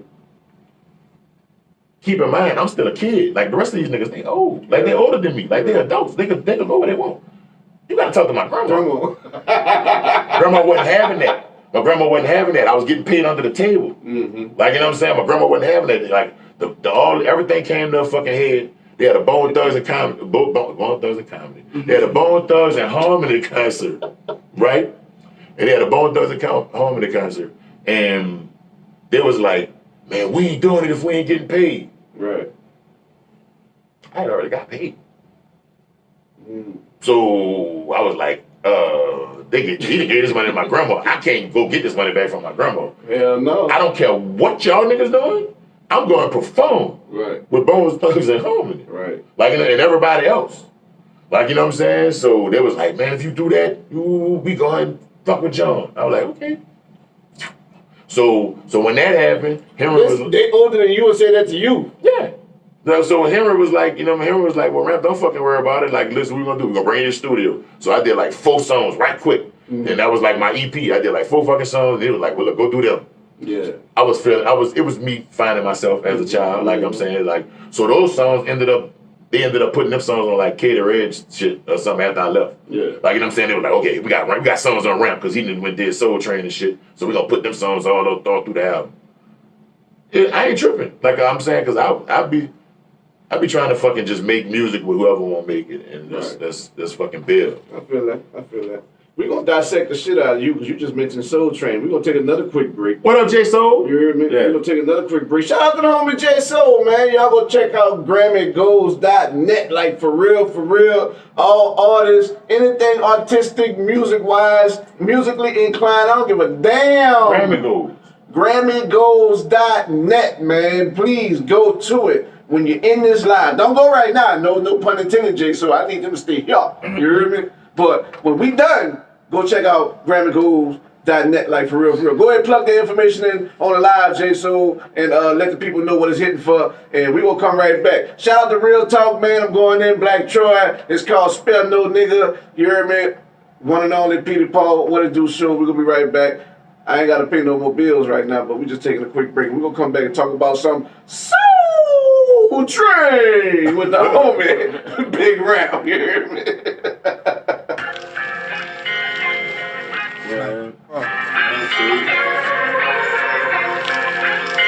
But see, a lot of people don't know that shit though. Like, you know what I'm saying? It's like, y'all.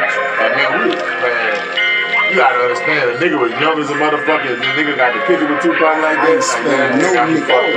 Like, you ain't gonna fuck that up. Beat me up, Scotty. I ain't sparing no nigga. From the weakest to the strongest, from the smartest to retarded, the biggest to the smallest. I ain't sparing no nigga. From the softest to the hardest, from the broke ones to the baldest. If you eat, if you starving. I ain't sparing no nigga. From the weakest to the strongest, the smartest to retarded, the biggest to the smallest. I ain't sparing no nigga. From the softest to the hardest, from the broke ones to the baldest. If you eat, if you starving. I ain't sparing no nigga. Boy, get your bread up. Last night with your wifey, yeah, she got her head up. Always get what I want. I know you niggas fed up. I'm a dog, fight your hot. Yeah, I got a leg up. Bust it from my gunship, you don't wanna get hit. Let me show you what it's sitting, no give back lip. I done a lot of shit. Kids, grandkids to feed, but I throw it all away just to make you niggas bleed. Hope I ain't curse my seed. Fucked up attitude. New sense wearing pampers. I'm that fucking dude. Every nigga that cross me, ask somebody, niggas lose. I don't pick and I don't choose. Scarred and bruised, motorbike. I take it to the edge of your life. I've been raised with good manners, but bitch, I ain't polite. Every starving nigga starve. Every real, that's the deal. Every fake close the gate, I bring flowers to your way. I ain't sparing no nigga. From the weakest to the strongest, from the smartest to retarded, the biggest to the smallest. I ain't sparing no nigga. From the softest to the hardest, from the broke ones to the baldest. If you eat, if you starving. I ain't sparing no nigga. From the weakest to the strongest, the smartest to retarded, the biggest to the smallest. I ain't sparing no nigga. From the softest to the hardest, from the broke one to the baldest. If you eat, if you starve. Can't knock me cocky, aggressive lifestyle. She reached me a lifestyle. I put on the magnet. You can call me a coroner, high body bag. Was trying to bait me. Will it work? Maybe. Too small, big through slavery. Not the days of old. Locked down 6x6, no blanket when it's cold. You niggas want to rub band, can't walk the concrete. Concrete turn to sand. Now they think we on the beach. Fuck with me and get bleached. No breathing at the seat. Got a son, he want a piece. They next to you. So peace, but I ain't falling. Love suckers. Yeah, I'm fucking leech. Big respect, he want a piece. Gotta put in work. Yep. The game ain't the game. You can trade your skirt. Nah. Get that bitch stuck to you. I see you comfortable. I ain't sparing no nigga. From the weakest to the strongest, from the smartest to retarded, the biggest to the smallest. I ain't sparing no nigga. From the softest to the hardest, from the broke ones to the baldest. If you eat, if you starving. I ain't sparing no nigga. From the weakest to the strongest, the smartest to retarded, the biggest to the smallest. I ain't sparing no nigga. From the softest to the hardest, from the broke one to the baldest. If you eat, if you starving.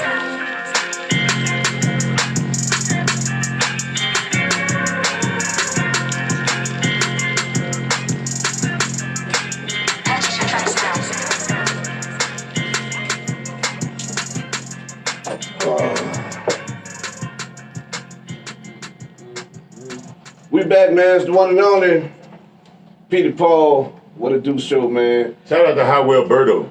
That's my new name for OG Birdo. His name Howell Birdo. Because he got buku. Him and Currency got the most motherfucking Hot Wheels.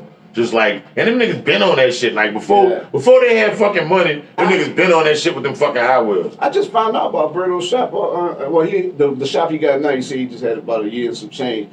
But even as much as I ran into Birdo, did business with Birdo, been around Birdo, I didn't know that background, you know what I'm saying? As far as the cars and all that shit concerned, and man, he doing big things, bro. He always giving me a plug with musical artists or sending me music or supporting me in a big way, you know what I'm saying? But on the other side of things, Mr. Currency, we need to start a petition, like for real. He was supposed to be on here the day his album dropped, but you know, I understand. Okay. Things happen. And he's an MOG at the same time, you know, Miss You original gangster. Like, yeah, we grew up in the same. I ain't know Diesel grew up in Miss You. Yeah. I didn't know Suede. Black Suede. I knew Black Suede, but D1. I didn't know D1 lived in Miss You. Yeah. I just found was that you that told me? I think that was you that told me. It could have been. It was like no. Diesel told me D1 because it was Diesel saying it was Currency. It was in the house in between them. Then Diesel. Then across the street was D1. And I'm like, what the fuck this shit? But see, my mama Mary Johnson and my daddy, they ain't played that. I was only able to go so far. You know how them dogs had the electric collars around. They go so far. Oh, you used to cause trouble. That's why.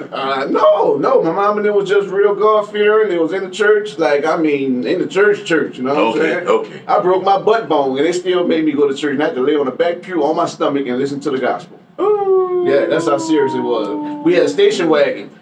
If there was anybody other than my mom and daddy and anybody that could fit in the front seat, everybody else had to get in the back where you raised the hatch up, and I had to lay across that middle seat because my butt was broke from playing football. Somebody tackled me, and I landed on a brick, the pointy corner of the brick, and hit me right on my tailbone. Bro, when I tell you somebody just did that at the wrestling. Shout out to Corey Constantine. Like they had this weekend. He was wrestling a guy named Lucha Lacora. They was wrestling each other, and it was at a rodeo. It was at a rodeo. We was in Tylertown, Mississippi. It was at a rodeo, and he fell directly on the only rock in the rodeo place. Like that motherfucker was pointed up. He fell on that motherfucker.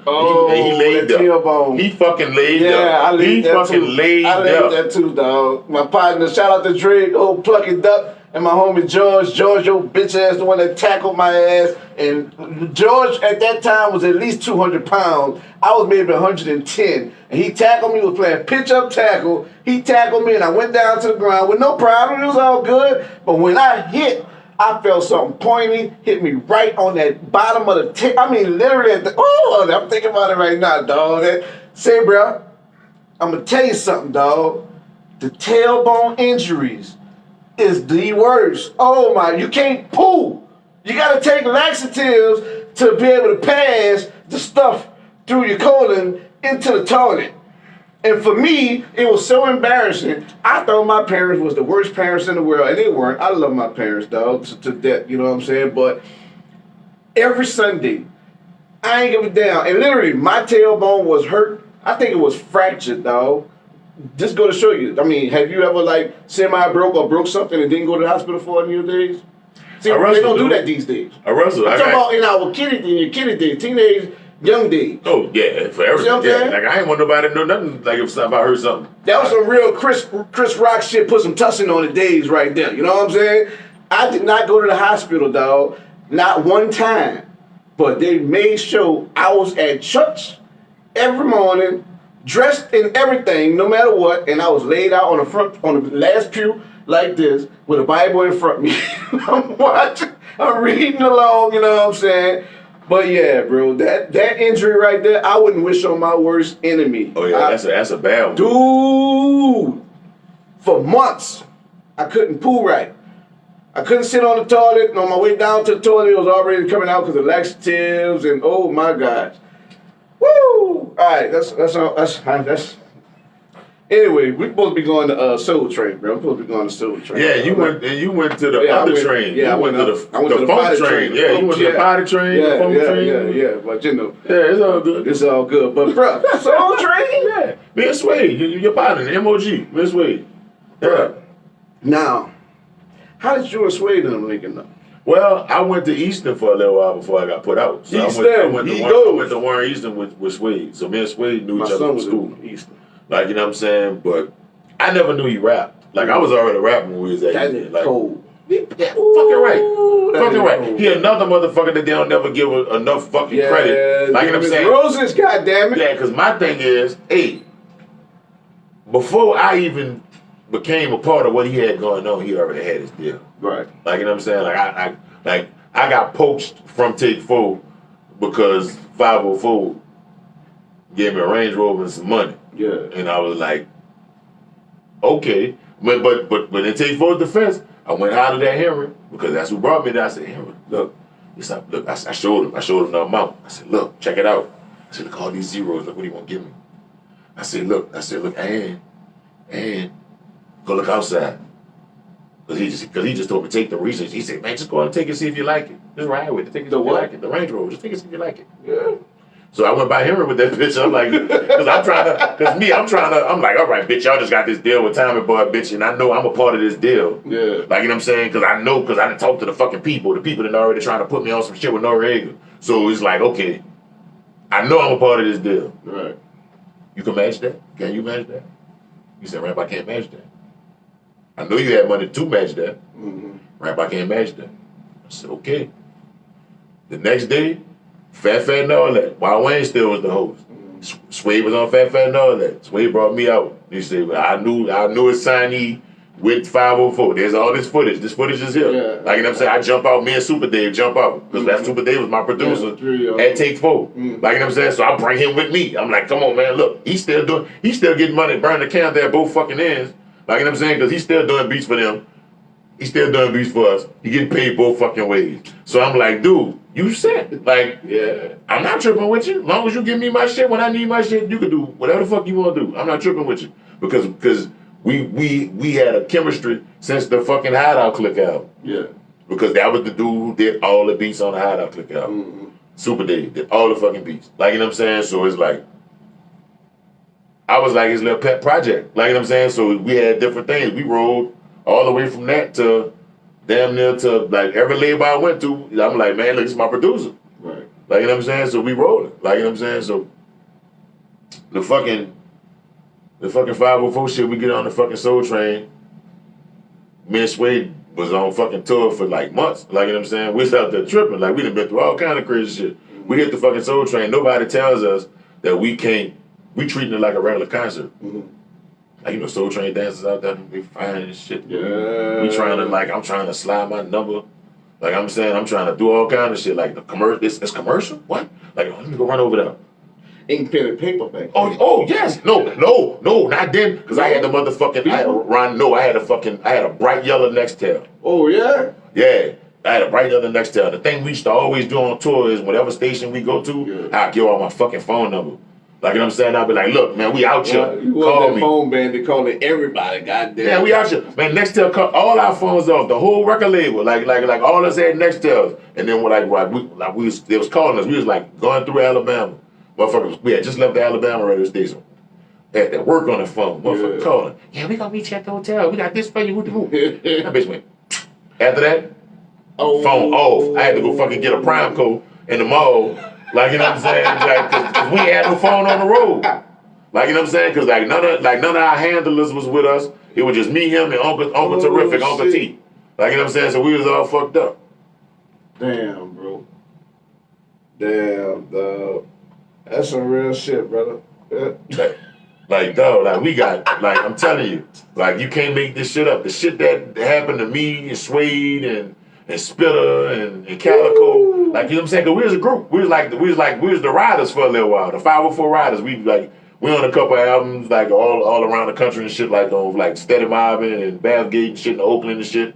Like, you know what I'm saying? We done found, like, it's shit that people don't be fucking talking That about. was like 2000 something, 2000, early 2000. Early 2000. It's like early 2000. That's why I don't know. I was in the Navy at that time. That's when I first saw Spitter. I didn't even know Spitter was rapping until the first video came out on what was the show on BET? It came Rap out. City or 106? It was I think it was 106 in Park. It was in 2000. Whatever video came out in 2000, I seen that boy and I'm like, what the fuck? Because the last time I seen Currency was a little short, stubby, like teenager with a pompadour, or like he had a fade and had a little, it was kind of thick at the top. He always was walking around with drumsticks in his hand. He played snare drum for Reed. And he used to be good with ribbon. If you fuck with him, he knew how to get you. Yeah, he good at deflecting. Yeah. Like, dog. And when I seen this video, I'm like, wait, I was on my way to work. And the military, you ain't supposed to be late. I was late getting on base because when I seen that video, my mouth just dropped, dog. Right. Like, it was so amazing to me, and it felt so good because just like I had the conversation with Diesel, and the Diesel interview coming soon, Diesel and 88 Fingers, Box Bangers videos coming soon. I had a conversation with Diesel when I was over there with you. Yeah. And he told me, he was explaining, shit, I forgot what the hell this dude was talking about. But I seen the video with Currency, and when I saw that, bro, oh, that's what we was talking about. I told Diesel, and Diesel thought the same thing for a while. We thought Kerry Kittles was gonna be the only person to make it out of Miss You. Oh yeah, that was y'all thinking for a little minute. Like every time we bring up like somebody, oh, Kerry Kittles. Yeah. Kerry Kittles. Exactly. And so I started telling him, say, every time I bring up somebody, you pull Kerry Kittles out your ass. Yeah. Every time. Yeah. But now, you know what I'm saying? Y'all got some shit going. It is what it is. Like when I seen Spitter, dog, I felt so happy and proud, dog. Like, and I called my partners from when I was in the military. When I got off work, I called my partners back home. They're like, yeah, he did that's him, and it just felt so good. Right. You dig? And me and him never been like tight. We never was friends. We knew each other by passing and going, but he was younger than me. Like he was like 4-5 years younger than me, maybe. Right. And you know, I hate that I didn't get because my mom and my dad kept me from going around there. I used to always go by Matt House and get my hair cut. Shout out to Matt. You know what I'm saying? They all click tight. But I never had the opportunity to really like get down with Currency. You feel me? But I want to get him on this damn show, bro. Or if not here, at another location, all my equipment is mobile. I can go wherever the hell I want. Yeah, because when I came out the fucking studio at the fucking Box Banger shit, like, look, I come off the fucking balcony, I'm like, I look around, I'm like, wait, all this shit right here? Yeah. I'm like, wait. Yeah, dog. Wait a minute. Yeah, bro. Like, but I should have knew something was up because the fucking light, the fucking ring light, the fucking big old ring light was already there. So I should have knew something was up because I took like 3 pictures. I took like 3 fucking quick pictures with that bitch before he put that up. I ain't know who was up. I was like, pop, pop, pop, pop, right quick, you know. No. I had to send some fucking headshots off. For fucking what the fuck is this fucking movie? It's a fucking they got a new movie. They got a new horror movie coming to New Orleans, and I'm trying to make sure they don't kill me. But I had to send headshots. Yeah, like, you know what I'm saying? Because they said I can't keep using my Queen of the South headshots. Because my hair a different color this season. My hair this color this season. So how you got on the set of Queen of the South, bro? Man, me and this fucking phone. Man, say, bro, like I call places, and it don't be the shit that I be wanting to do. I be calling places for other shit, and then somebody be like, "Hey, have you ever thought about it?" And I was like, "Well, fuck it, let's try it." And then, like, you know what I'm saying? Because then all of a sudden. They like, well, send some headshots in into the email, to this email. Right. And I'm like, all right. So then they called me in for a fitting. I'm like, okay, I did the fitting. So then I look on the thing, it says, Capo. I said, that's my name? That's gonna be my name? He said, yeah, that's cool. I said, I'm not tripping. It's a little suit and all that. So then they tell me about the lines in the scene. And I'm like, I'm a Mexican drug lord.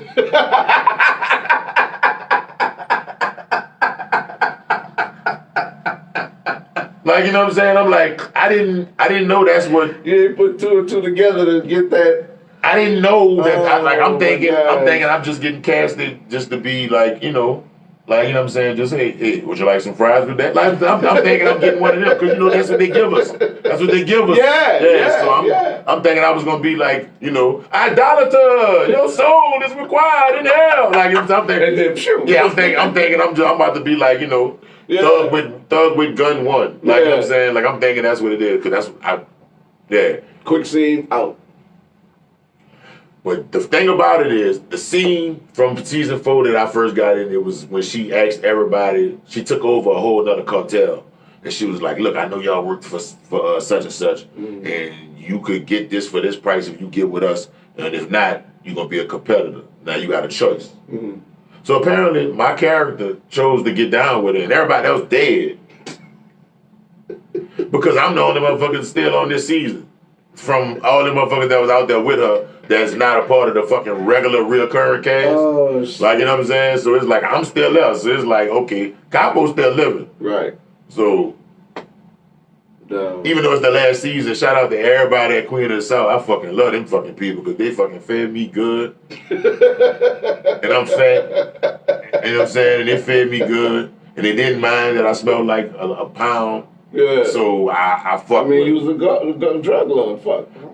it's fucking character research. It's character research. I mean, I'm a method actor. Like, I'm a fucking method actor. Like, fuck all that. Like, you know what I'm saying? I gotta, like I'm saying, you look, I ain't motherfucking, you look, I ain't go all the way. Like, you know what I'm saying? Like some motherfuckers they really be into their fucking roles. Like, I'm like, I ain't that fucked up. No. Like, you know what I'm saying? Like, for fucking Suicide Squad, fucking Jared Leto was sending motherfuckers, send Will Smith them motherfucking rats in the fucking box. Because he was the Joker. He was fucked up. Boy, let me tell you something. I worked on buku movies. Jared Leto, if I ever fucking work on a fucking movie with you and you send me a fucking rat in the fucking box, I'm gonna fucking show you every last wrestling move I know.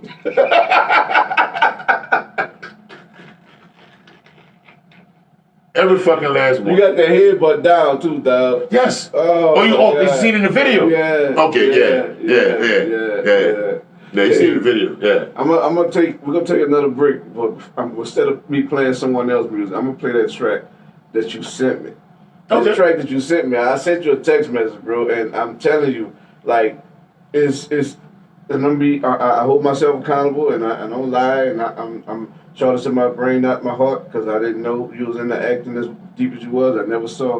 I saw versions of episodes of Queen of the South, but I stopped at a certain point and I didn't know you. Because it get weird. I'm glad it get weird. It get fucking weird, and then they come back gangster. But it get weird for like season 3, to like fucking season 4, it get real fucking weird. And I was like, because me and my mama, God bless her, me and my mama used to watch it. My mama liked it. Like I turned on to it, like I'm saying, and then she was like, I don't know about this fucking third season. I said, Mom, but I'm in season 4. Just get past it. Just skip the motherfucker. Yeah. She's like, no, I gotta see what's going on. I said, okay. But I'm telling you, this shit weird. But you sent me this, bro, and me, from my standpoint of things of where I'm at and what I've been through life and all of that, you know what I'm saying? I really enjoyed this track, brother. Like, okay. You really see it, like you're really giving game, but people got to really pay attention to it. And you don't necessarily have to be in the music game to get this, but you can translate this into anything that you're doing. Right. And the things that you said is your story too. Yeah. You know what I'm saying? But it's some true shit. And when I was listening to it, I'm like, wow, like it really hit home and I felt it. Okay. You dig? So I'm hoping the people out there watching in live land right now, you know what I'm saying, and those that's gonna catch it on YouTube once I put it out, that y'all jump on this and feel it and vibe with it, like for real, cause and stop listening to music for everything that's fun and just shake your ass or bob your head and you're not paying attention to it, cause I got a habit. That's why I can't be an A&R. I don't know all the full length of an A&R, but I do know good music, like shit that'll move you and stuff like that. Yeah. This will move me, but for some reason, my ear actually tuned all the way in and paid attention to what you were saying. And I really hope that people listen to this and can take some of this game out of this here and apply it to their everyday life through the hustle and whatever it is that y'all doing and y'all mindset and all of that. Cause like for real, this is a good one for that purpose. I'm telling y'all, like for real, take it. Hold on to it. Take something from it. You feel me? Because people in this world got blueprints to shit that y'all confused about, lost about, don't know how to make the next move on and shit like that. Right. in music, you'll be surprised how you can get a message out of it and it'll help you in some kind of way. But we going in right now, and it's the homie, Big Rap, for a long time. We going in. Big Black Rap TV. Told motherfucker, I said I'm watching Rap TV. I couldn't cut all that part out. I downloaded it from That's what it is. Keep it live. Boom. Play the commercial. Hey, shout out to 50 Cent, man. Like, shout out to Kid Kid, dude. All everybody in there, there's a shitload of ton of motherfuckers in this video. I'm just saying, like, you know what I'm saying? Like, I've been doing this for a long time. Yeah. We about to live with content.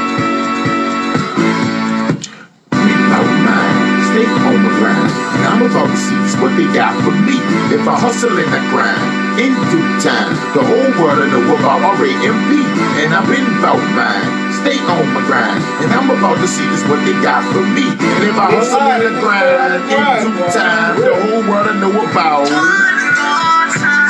Since I've been chasing this feeling, like Tunchi, he didn't know ceilings. It's been like rap been scaling this building. I'ma make it to the top if the Lord be willing, because it took a lot of for me to step this game up, rebuilding the buzz, make sure we flame up. Have pictures of the best when you bring our name up. It's Big Rap Boss of the Floss Now game, bruh.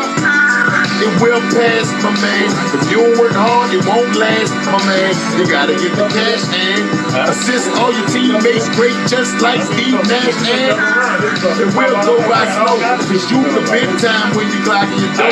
When the haters at your hand ain't blocking no more. Cause what he had poppin' ain't rocking no more. It's like spin about mine.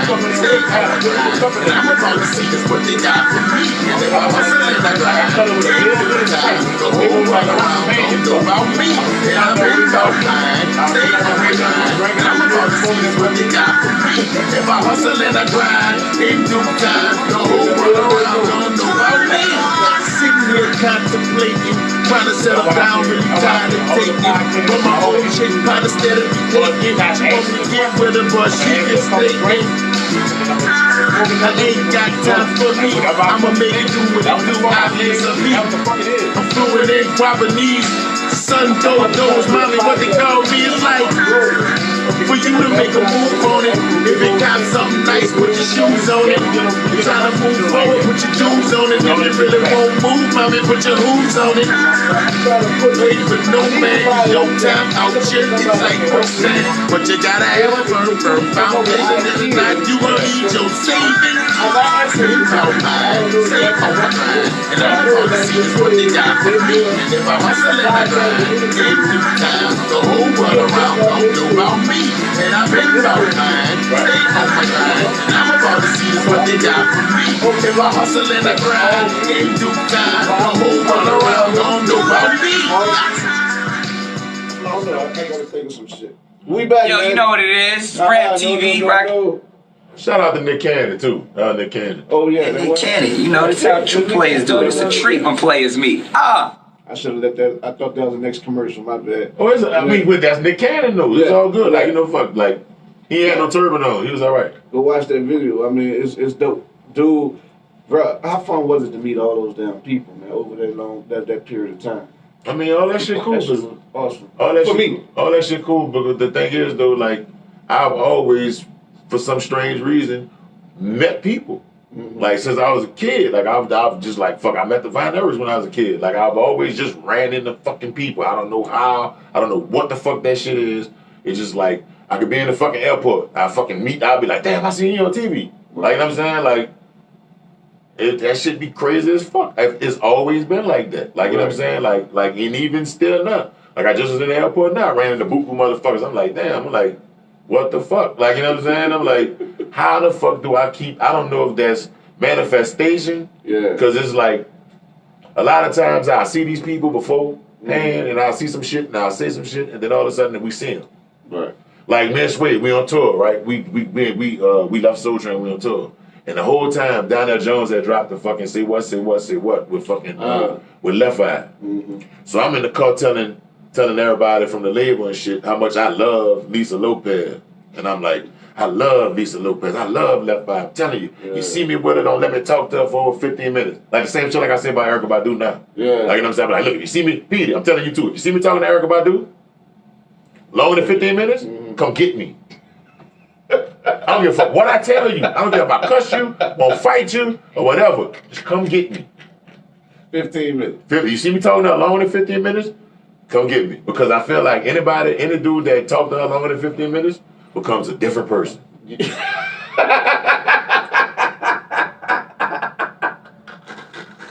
Hey, they all become different people. Some of them grow furry shoulder pads, some of them have furry pants.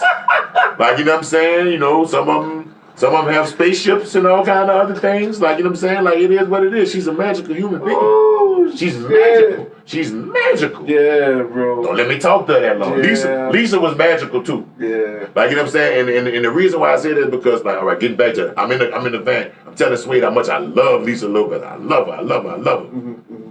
The minute we get to Las Vegas, we get in the Magic Convention. First fucking person I run into, Lisa Lopez. What? Yes.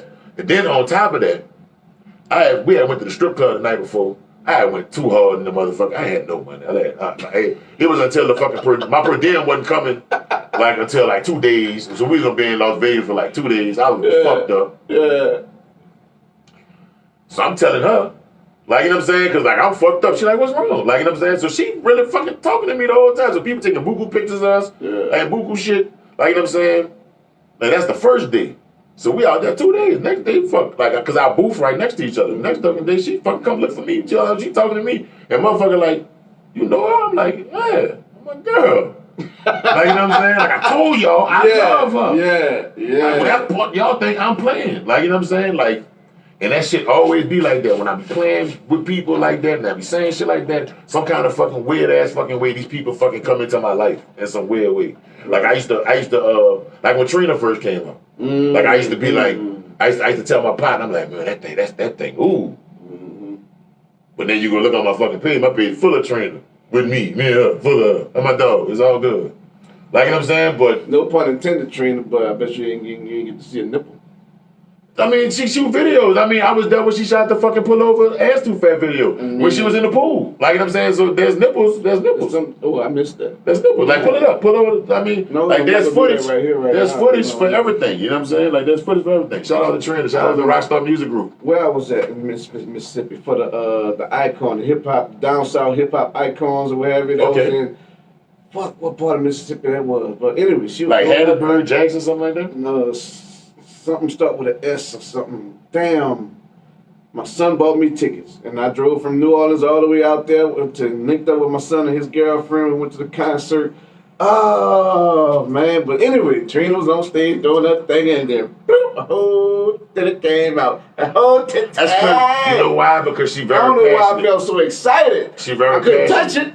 She very passionate. She very passionate at what she do. So if a titty pop out, a titty pop out. The show, they don't stop no show. Yeah. Like, you know what I'm saying? Oh, she kept going. Ain't missed a beat. That's what I'm saying. Janet Jackson titty came out for the Super Bowl. How about that? Yeah, Janet Jackson whole titty came out for the Super Bowl. This was straight nipple. I mean, fuck. Hey. I felt lucky. Oh, you know, no Band-Aid. She ain't had no Band-Aid action. No. Well, straight nipple.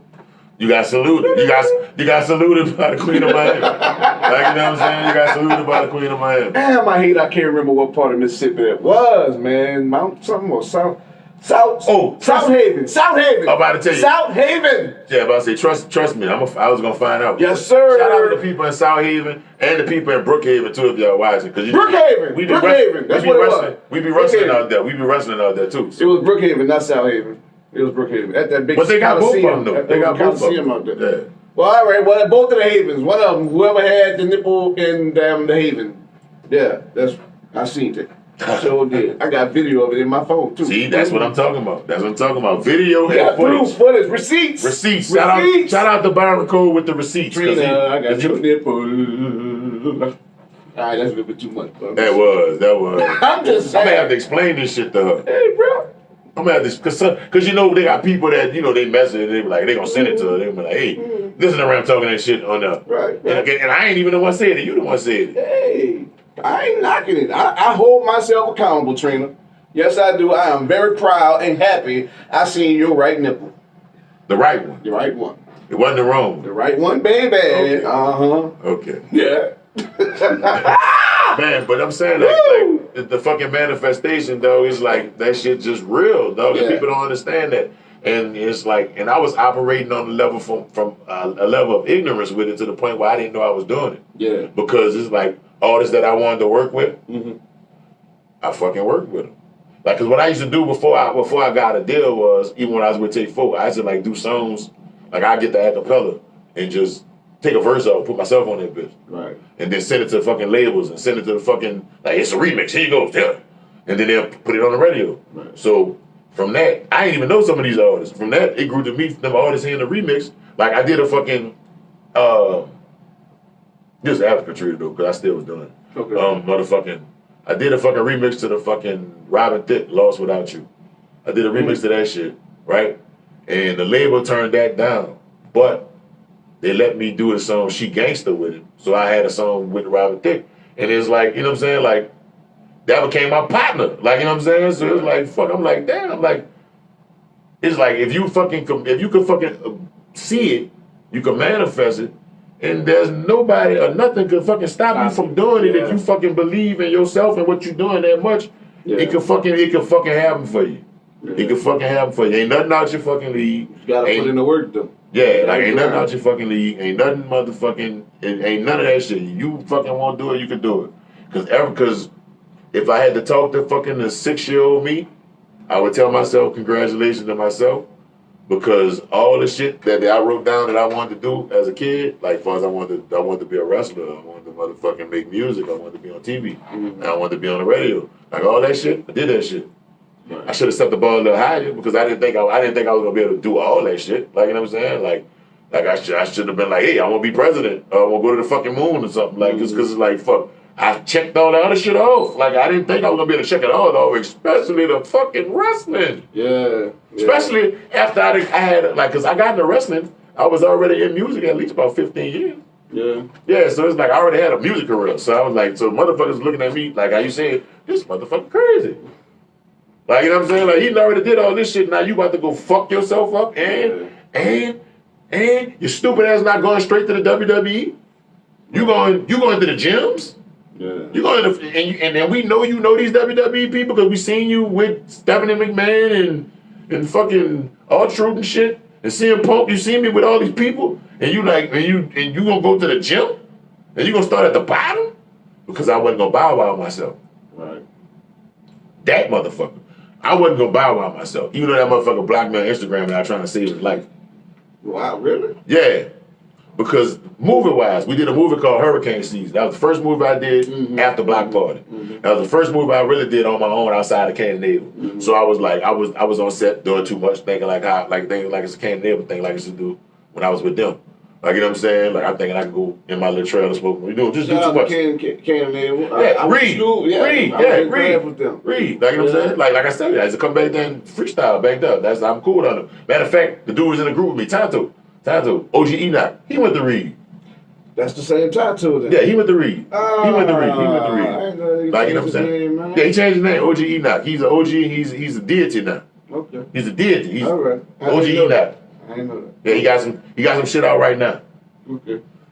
It's going out. Check him out. Like, you know what I'm I'll saying? let me OG Enoch. Yeah, because after he see this interview, after he see this interview, he gonna want to tell this side of the story anyway. So, you know, it is what it is. And then he gonna, you know, everything he do is just big and bright. Yeah. And he's a director. He gonna direct that shit. He gonna romanticize everything, and everything's gonna be like a Bronx Tale. Everything's gonna be a Bronx Tale when he fucking say it. Yeah. Bigger and better, bright lights, big city, one up everything. Yes. Let's hit this one last subject real quick because right. I know my Facebook and Instagram is probably gonna go dead. I'll go off if it ain't go off already. I just want to cover this. We always had this conversation. People get mad. I hear it all. It's every part of the city. At some point or another, it comes about. And you being in the industry, you being out there, you hearing it. I don't know what's your thoughts on it, but that's why I'm asking you. I want to know what's your thoughts on it.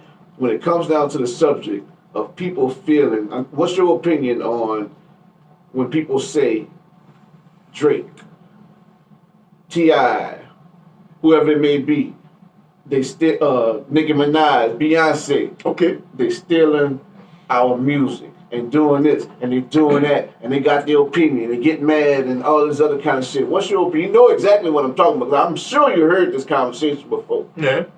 What's your thoughts on people feeling like they're stealing our music? My thing is this. This is my thing, and I want everybody to hear me clear when I say this about this. This is this.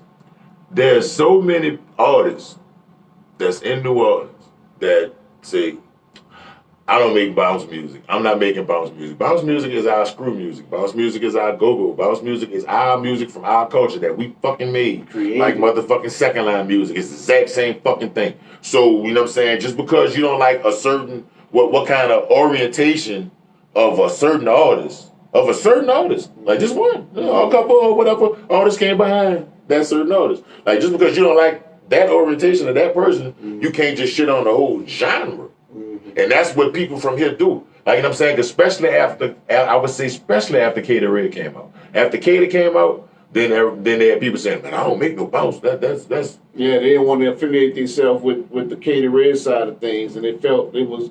Dude, I didn't leave Take 4 because of Cater Red. I left Take 4 because of the money, but the timing of the shit was, it was like, fuck, Cater came with me in the middle of the coat. Niggas, the fucking 504 came with a Range Rover from Ramp. So it's like, Cater came, Ramp left. Like, you know what I'm saying? Yeah. So, but I had no problem because I used to love the hoes. Like, you know what I'm saying? Like, you know, it was Cater Red and the hoes. Like, Cater Red had the girls out the mouth. They used to, Boy, I used to love the hoes. I love that titty bop. I used to, yeah. Cause I used to love the hoes. I used to love the hoes. Like just the same way I used to love Casey Red, that's a piece of Casey Red, as another shake 'em up girl. Like, you know what I'm saying? Like I was always cool, like, you know what I'm saying? Like even when I left Take 4, I still used to come spin back around and I still was on, I still was on everything Take 4 dropped until this day. There's only one CD I'm not on.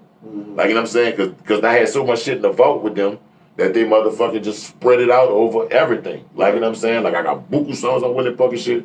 Buku songs on motherfucking The Bounce Squad, buku songs on Jubilee shit, buku songs on Case of Red shit, buku songs on fucking, you know what I'm saying? I'm on everybody's shit. Even down to the new artists. I'm on Chopper shit, Baby Boy shit. They don't never give him credit. Yeah. I mean both of them. Let's go and put it out there. They never give both of them credit. Now Baby Boy Chopper got some good credit. Okay, but Baby Boy has sold more records than Chopper. We gonna keep it fucking real. Really? The fucking This Is the Way I Live. Sold a shitload of records during Katrina. Ringtones, all kind of shit. It sold more than Chopper Style? Yes. What? Yes. This Is the Way I Live is certified platinum. Damn. Like, you know what I'm saying? But the thing is this. Like, they need to give the respect and thing. Like, because Chopper did a lot of shit that nobody never said nothing about, that no artist never did behind him. Like, you know what I'm saying? But they like to just glance over that and give it to who they want to give it to. Like, you know what I'm saying? My thing is, if people accomplish shit, give them their fucking shit that they fucking did. All right, put it like this. I'm gonna give you a better example of that. Speaking of Chopper, me and Chopper just did the fucking Mass Up Nola shit, right? That shit went viral around the fucking world. That shit went fucking viral. Now they only had a selective amount of people from our own city that fucking supported some shit we made for the city to fucking save people's lives because we had friends that died from the fucking COVID. Right. We didn't ask for no money from it. We wasn't trying to fucking sell it. That's, you know what I'm saying? We weren't trying to do that. We put it out for the people. The mail picked it up. She put it on the mail stuff. Nola read it. Everybody did that. So it's playing through all the things in the city. Nobody ain't talking about that. Right. Like, you know what I'm saying? They know what happened. They let other motherfuckers try to make songs like that. Like, you know what I'm saying? So they try to give it to who they wanted to give it to. Yeah. I'm like, well, damn, though, we did that out the kindness of our fucking heart. Like, you know what I'm saying? And it ain't the first time. Like, you know what I'm saying? Like, people like to always jump in front of shit and comment this shit and then don't even handle it correctly. Like, you know what I'm saying? Because we was doing it from a place out of love. Because we wasn't trying to make no bread off it. We really wasn't trying to make no bread off it. Like, because if that was the case, we'd have put the bitch on iTunes. Nigga, you got to get that bitch from either me or Chopper. Right. Like, we wasn't even trying to do, like, you know what I'm saying? That was some, you know what I'm saying? DJ Black and Mild died. Like, you know what I'm saying? Go DJ Black and Mild. Go DJ Black and Mild died. Like a lot of our friends, real friends, people that helped us in our careers, people that lived with us, all kind of shit. Like, you know what I'm saying? Those people passed. So we was really feeling like, man, let's go ahead and make something. And then we would pass. And we was like, man, fuck. I kept saying, I was like, man, if we would have been here for the fucking Corona, we would have came with a fire-ass motherfucking Corona song. You already know. Yeah. That's so it's like me and Drew be talking, like, and I'm saying, and I was like, man, that boy Weaver would have came with one of them bitches. And I was like, man, I ain't gonna do it. Nigga, I waited a whole month. Nobody ain't did one. Then all of a sudden, I get with Chopper, we throw that bitch together with Wild Boy Doogie, we throw that bitch together. all of a sudden, nigga, why we shooting a video? Right after why we shooting the video, and it's a whole week. As soon as we shoot the video, mine's the fucking retarded, fucking crazy, fucking ass on that bitch. Everybody in there, put the mask on, put the mask on. I'm like, damn, dog. Nigga, I'm your A&R. I'm the A&R at Take 4. I'm the A&R at Take 4. You on Take 4, my nigga. What the fuck? Like, you know what I'm saying? So I called him on the phone. I called him on the fucking phone. I said, Monster, what the fuck? Like, you know what I said, look, this is what we're gonna do. I said, look, I'm gonna send you the beat. I said, you go to the studio? I said, I'm gonna send you the beat. I said, man, Chopper doing the song. We're gonna add you to the fucking song. We ain't tripping. We're gonna add you to the song. I ain't tripping. He said, all right, Rap Dog. I'm gonna go ahead and do it. You heard it? Yeah. No, you ain't heard it. He ain't fucking do it. Oh no, I was just agreeing with I know, that's what I'm saying. I'm saying, but he ain't fucking do it. Like, you know what I'm saying? So I'm like, damn, dog. It's like, man, niggas talk this unity shit. But niggas ain't about that unity shit, dog. Right. I walk that shit. Like, you know what I'm saying? If you look at Rap TV, dog, my platform been here for at least fucking 12 years. My platform, not Fat Fat and all that. Fat Fat been there for at least about 20, something like that. Rap TV done been there for 12, and I done put every nigga on that bitch that wanted to be on that bitch and asked them did I fucking charge them. Ask them did I fucking charge them. Now my fucking platform been it been motherfucking regulated. I been had over 1,000 fucking subscribers on Big Ram 504 on YouTube. My shit been like that. And I got everybody on that bitch. I put all this from here on that bitch with the fucking Nickies, the Trinas, the everybody, the fucking, all the new artists. I put everybody on that bitch. And then for some of them same artists to turn around and be on Mad Day to be on that bitch and be like, man, nobody never put me on nothing. Nobody don't never do nothing for me. Nobody don't never do nothing. I'm like, but dog, I put my fucking shit on I put you on my platform, but you ain't even share it. Right. So help me help you. Yeah. Like, you know what I'm saying? Like, I got a platform for you. You can fucking with it. Like you, just look at this. This beautiful. This shit is immaculate in here. Like a motherfucker, but a motherfucker be like, nobody never helped me nothing. And I seen boo-boo motherfuckers, you done helped on this motherfucker. Yeah. Like, you know what I'm saying? And it's like, now come support. Okay, but it's like, well, damn. But then them same motherfuckers that turn around and be like, they don't have no platforms in New Orleans for people. Yeah. Okay, but the platforms they got, them platforms not big enough for you. Jay-Z. Shout out to y'all that. Like, you know what I'm saying? These niggas think they Jay-Z and shit. These niggas think they Jay-Z, like they on title. They like, you know what I'm saying? Like, no, this platform not big enough for me. I can't go do Petey Paul. I can't go fuck with Rap TV. Oh no, fuck that. I gotta go to motherfucking I ain't gonna say the name. Like, I'm about to be real petty. Like, you know what I'm saying? But y'all motherfuckers need to fucking really do y'all research and homework on shit when y'all putting all these fucking long ass fucking drawn out ass fucking videos about people from this fucking city. Then y'all talking to people that didn't know them people and they just repping to fucking get these views and these thumbs and these likes and these hearts. Yeah. And like, but these are people lives. These are people family. Like, and y'all tripping. Like, you know what I'm saying? Like, yeah, bro. Like, just have some artistic and some fucking media integrity about your fucking self. Right. You know what I'm saying? Because when the fucking gavel come down and the fucking footage come out and all the other shit and people say, oh, that motherfucker's alive, you gonna have to live with that. Like, you know what I'm saying? I know all the shit I say, I can pull up, show it to you. Like, you know what I'm saying? Like, man, watch the fucking video that we got. Like, you know what I'm saying? Like, it is what it is. That shit real. Like, motherfucker, no matter if a motherfucker won't believe it or won't fuck with it or not, nigga, that's what it is. Yeah. That's all. That's all. Like, hey, you said a mouthful, brother. That's, like, you know what I'm saying? Like, I give utmost respect to everybody. Like, you know what I'm saying? So I just be wanting the same shit back. That's all. Right. I be wanting the same shit back. Like, don't expect me to big up your shit if you trying to downplay what the fuck I did.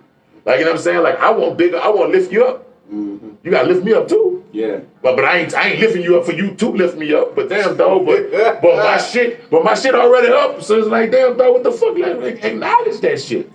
Like, don't act like that shit ain't nothing. Real fucking shit. Don't act like that shit ain't nothing, dog. Because if it wasn't nothing, everybody would be able to do it. Real talk, brother. Thank you. I greatly appreciate it. Oh, it's all good. We still can cover a whole lot more, you know what I'm saying? But this is the first interview I did in this building that's 2 hours plus. Damn. Yeah. That's good numbers right there. I got receipts. Damn. 2 hours. I hope I can get you some shit you can use, bro. Like, You fucking right. I'm just saying. Well, I got so much beat. I'm having been to do a whole lot of shit. I'm going to chop and screw some shit and put some shit together. So you gonna chop my shit up like you did OG Murder? Like you did OG Murder shit? You gonna chop Murder is on a whole nother level, dog. That's my dog. That's He my from dog. my hood. He from my That's fucking my hood. dog We too, went from, bro. like, matter of fact, let me explain you something. Murder is one of those people that was out there when they had the nerves and the gangster niggas. Okay? He was one of them niggas that was out there. Yeah. So. You got to tell me some personal shit about Murder, just between me and you, off the air, because he knows some personal shit about me that I know he be throwing it in my face every damn. It's some funny shit, but he be throwing almost some funny personal shit. You know what I'm saying? Murder up, you motherfucker. Keep that name to yourself. You hear me? You keep. Don't make me keep his name to your fucking self. All right? I'm just saying. But look.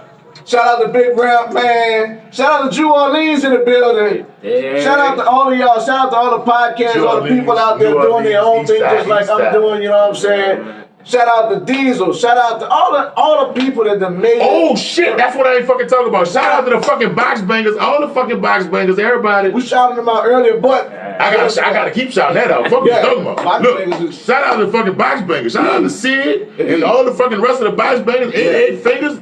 Diesel got Grammys, motherfucking Stand Alone, everybody, Chef Boy, the whole clip.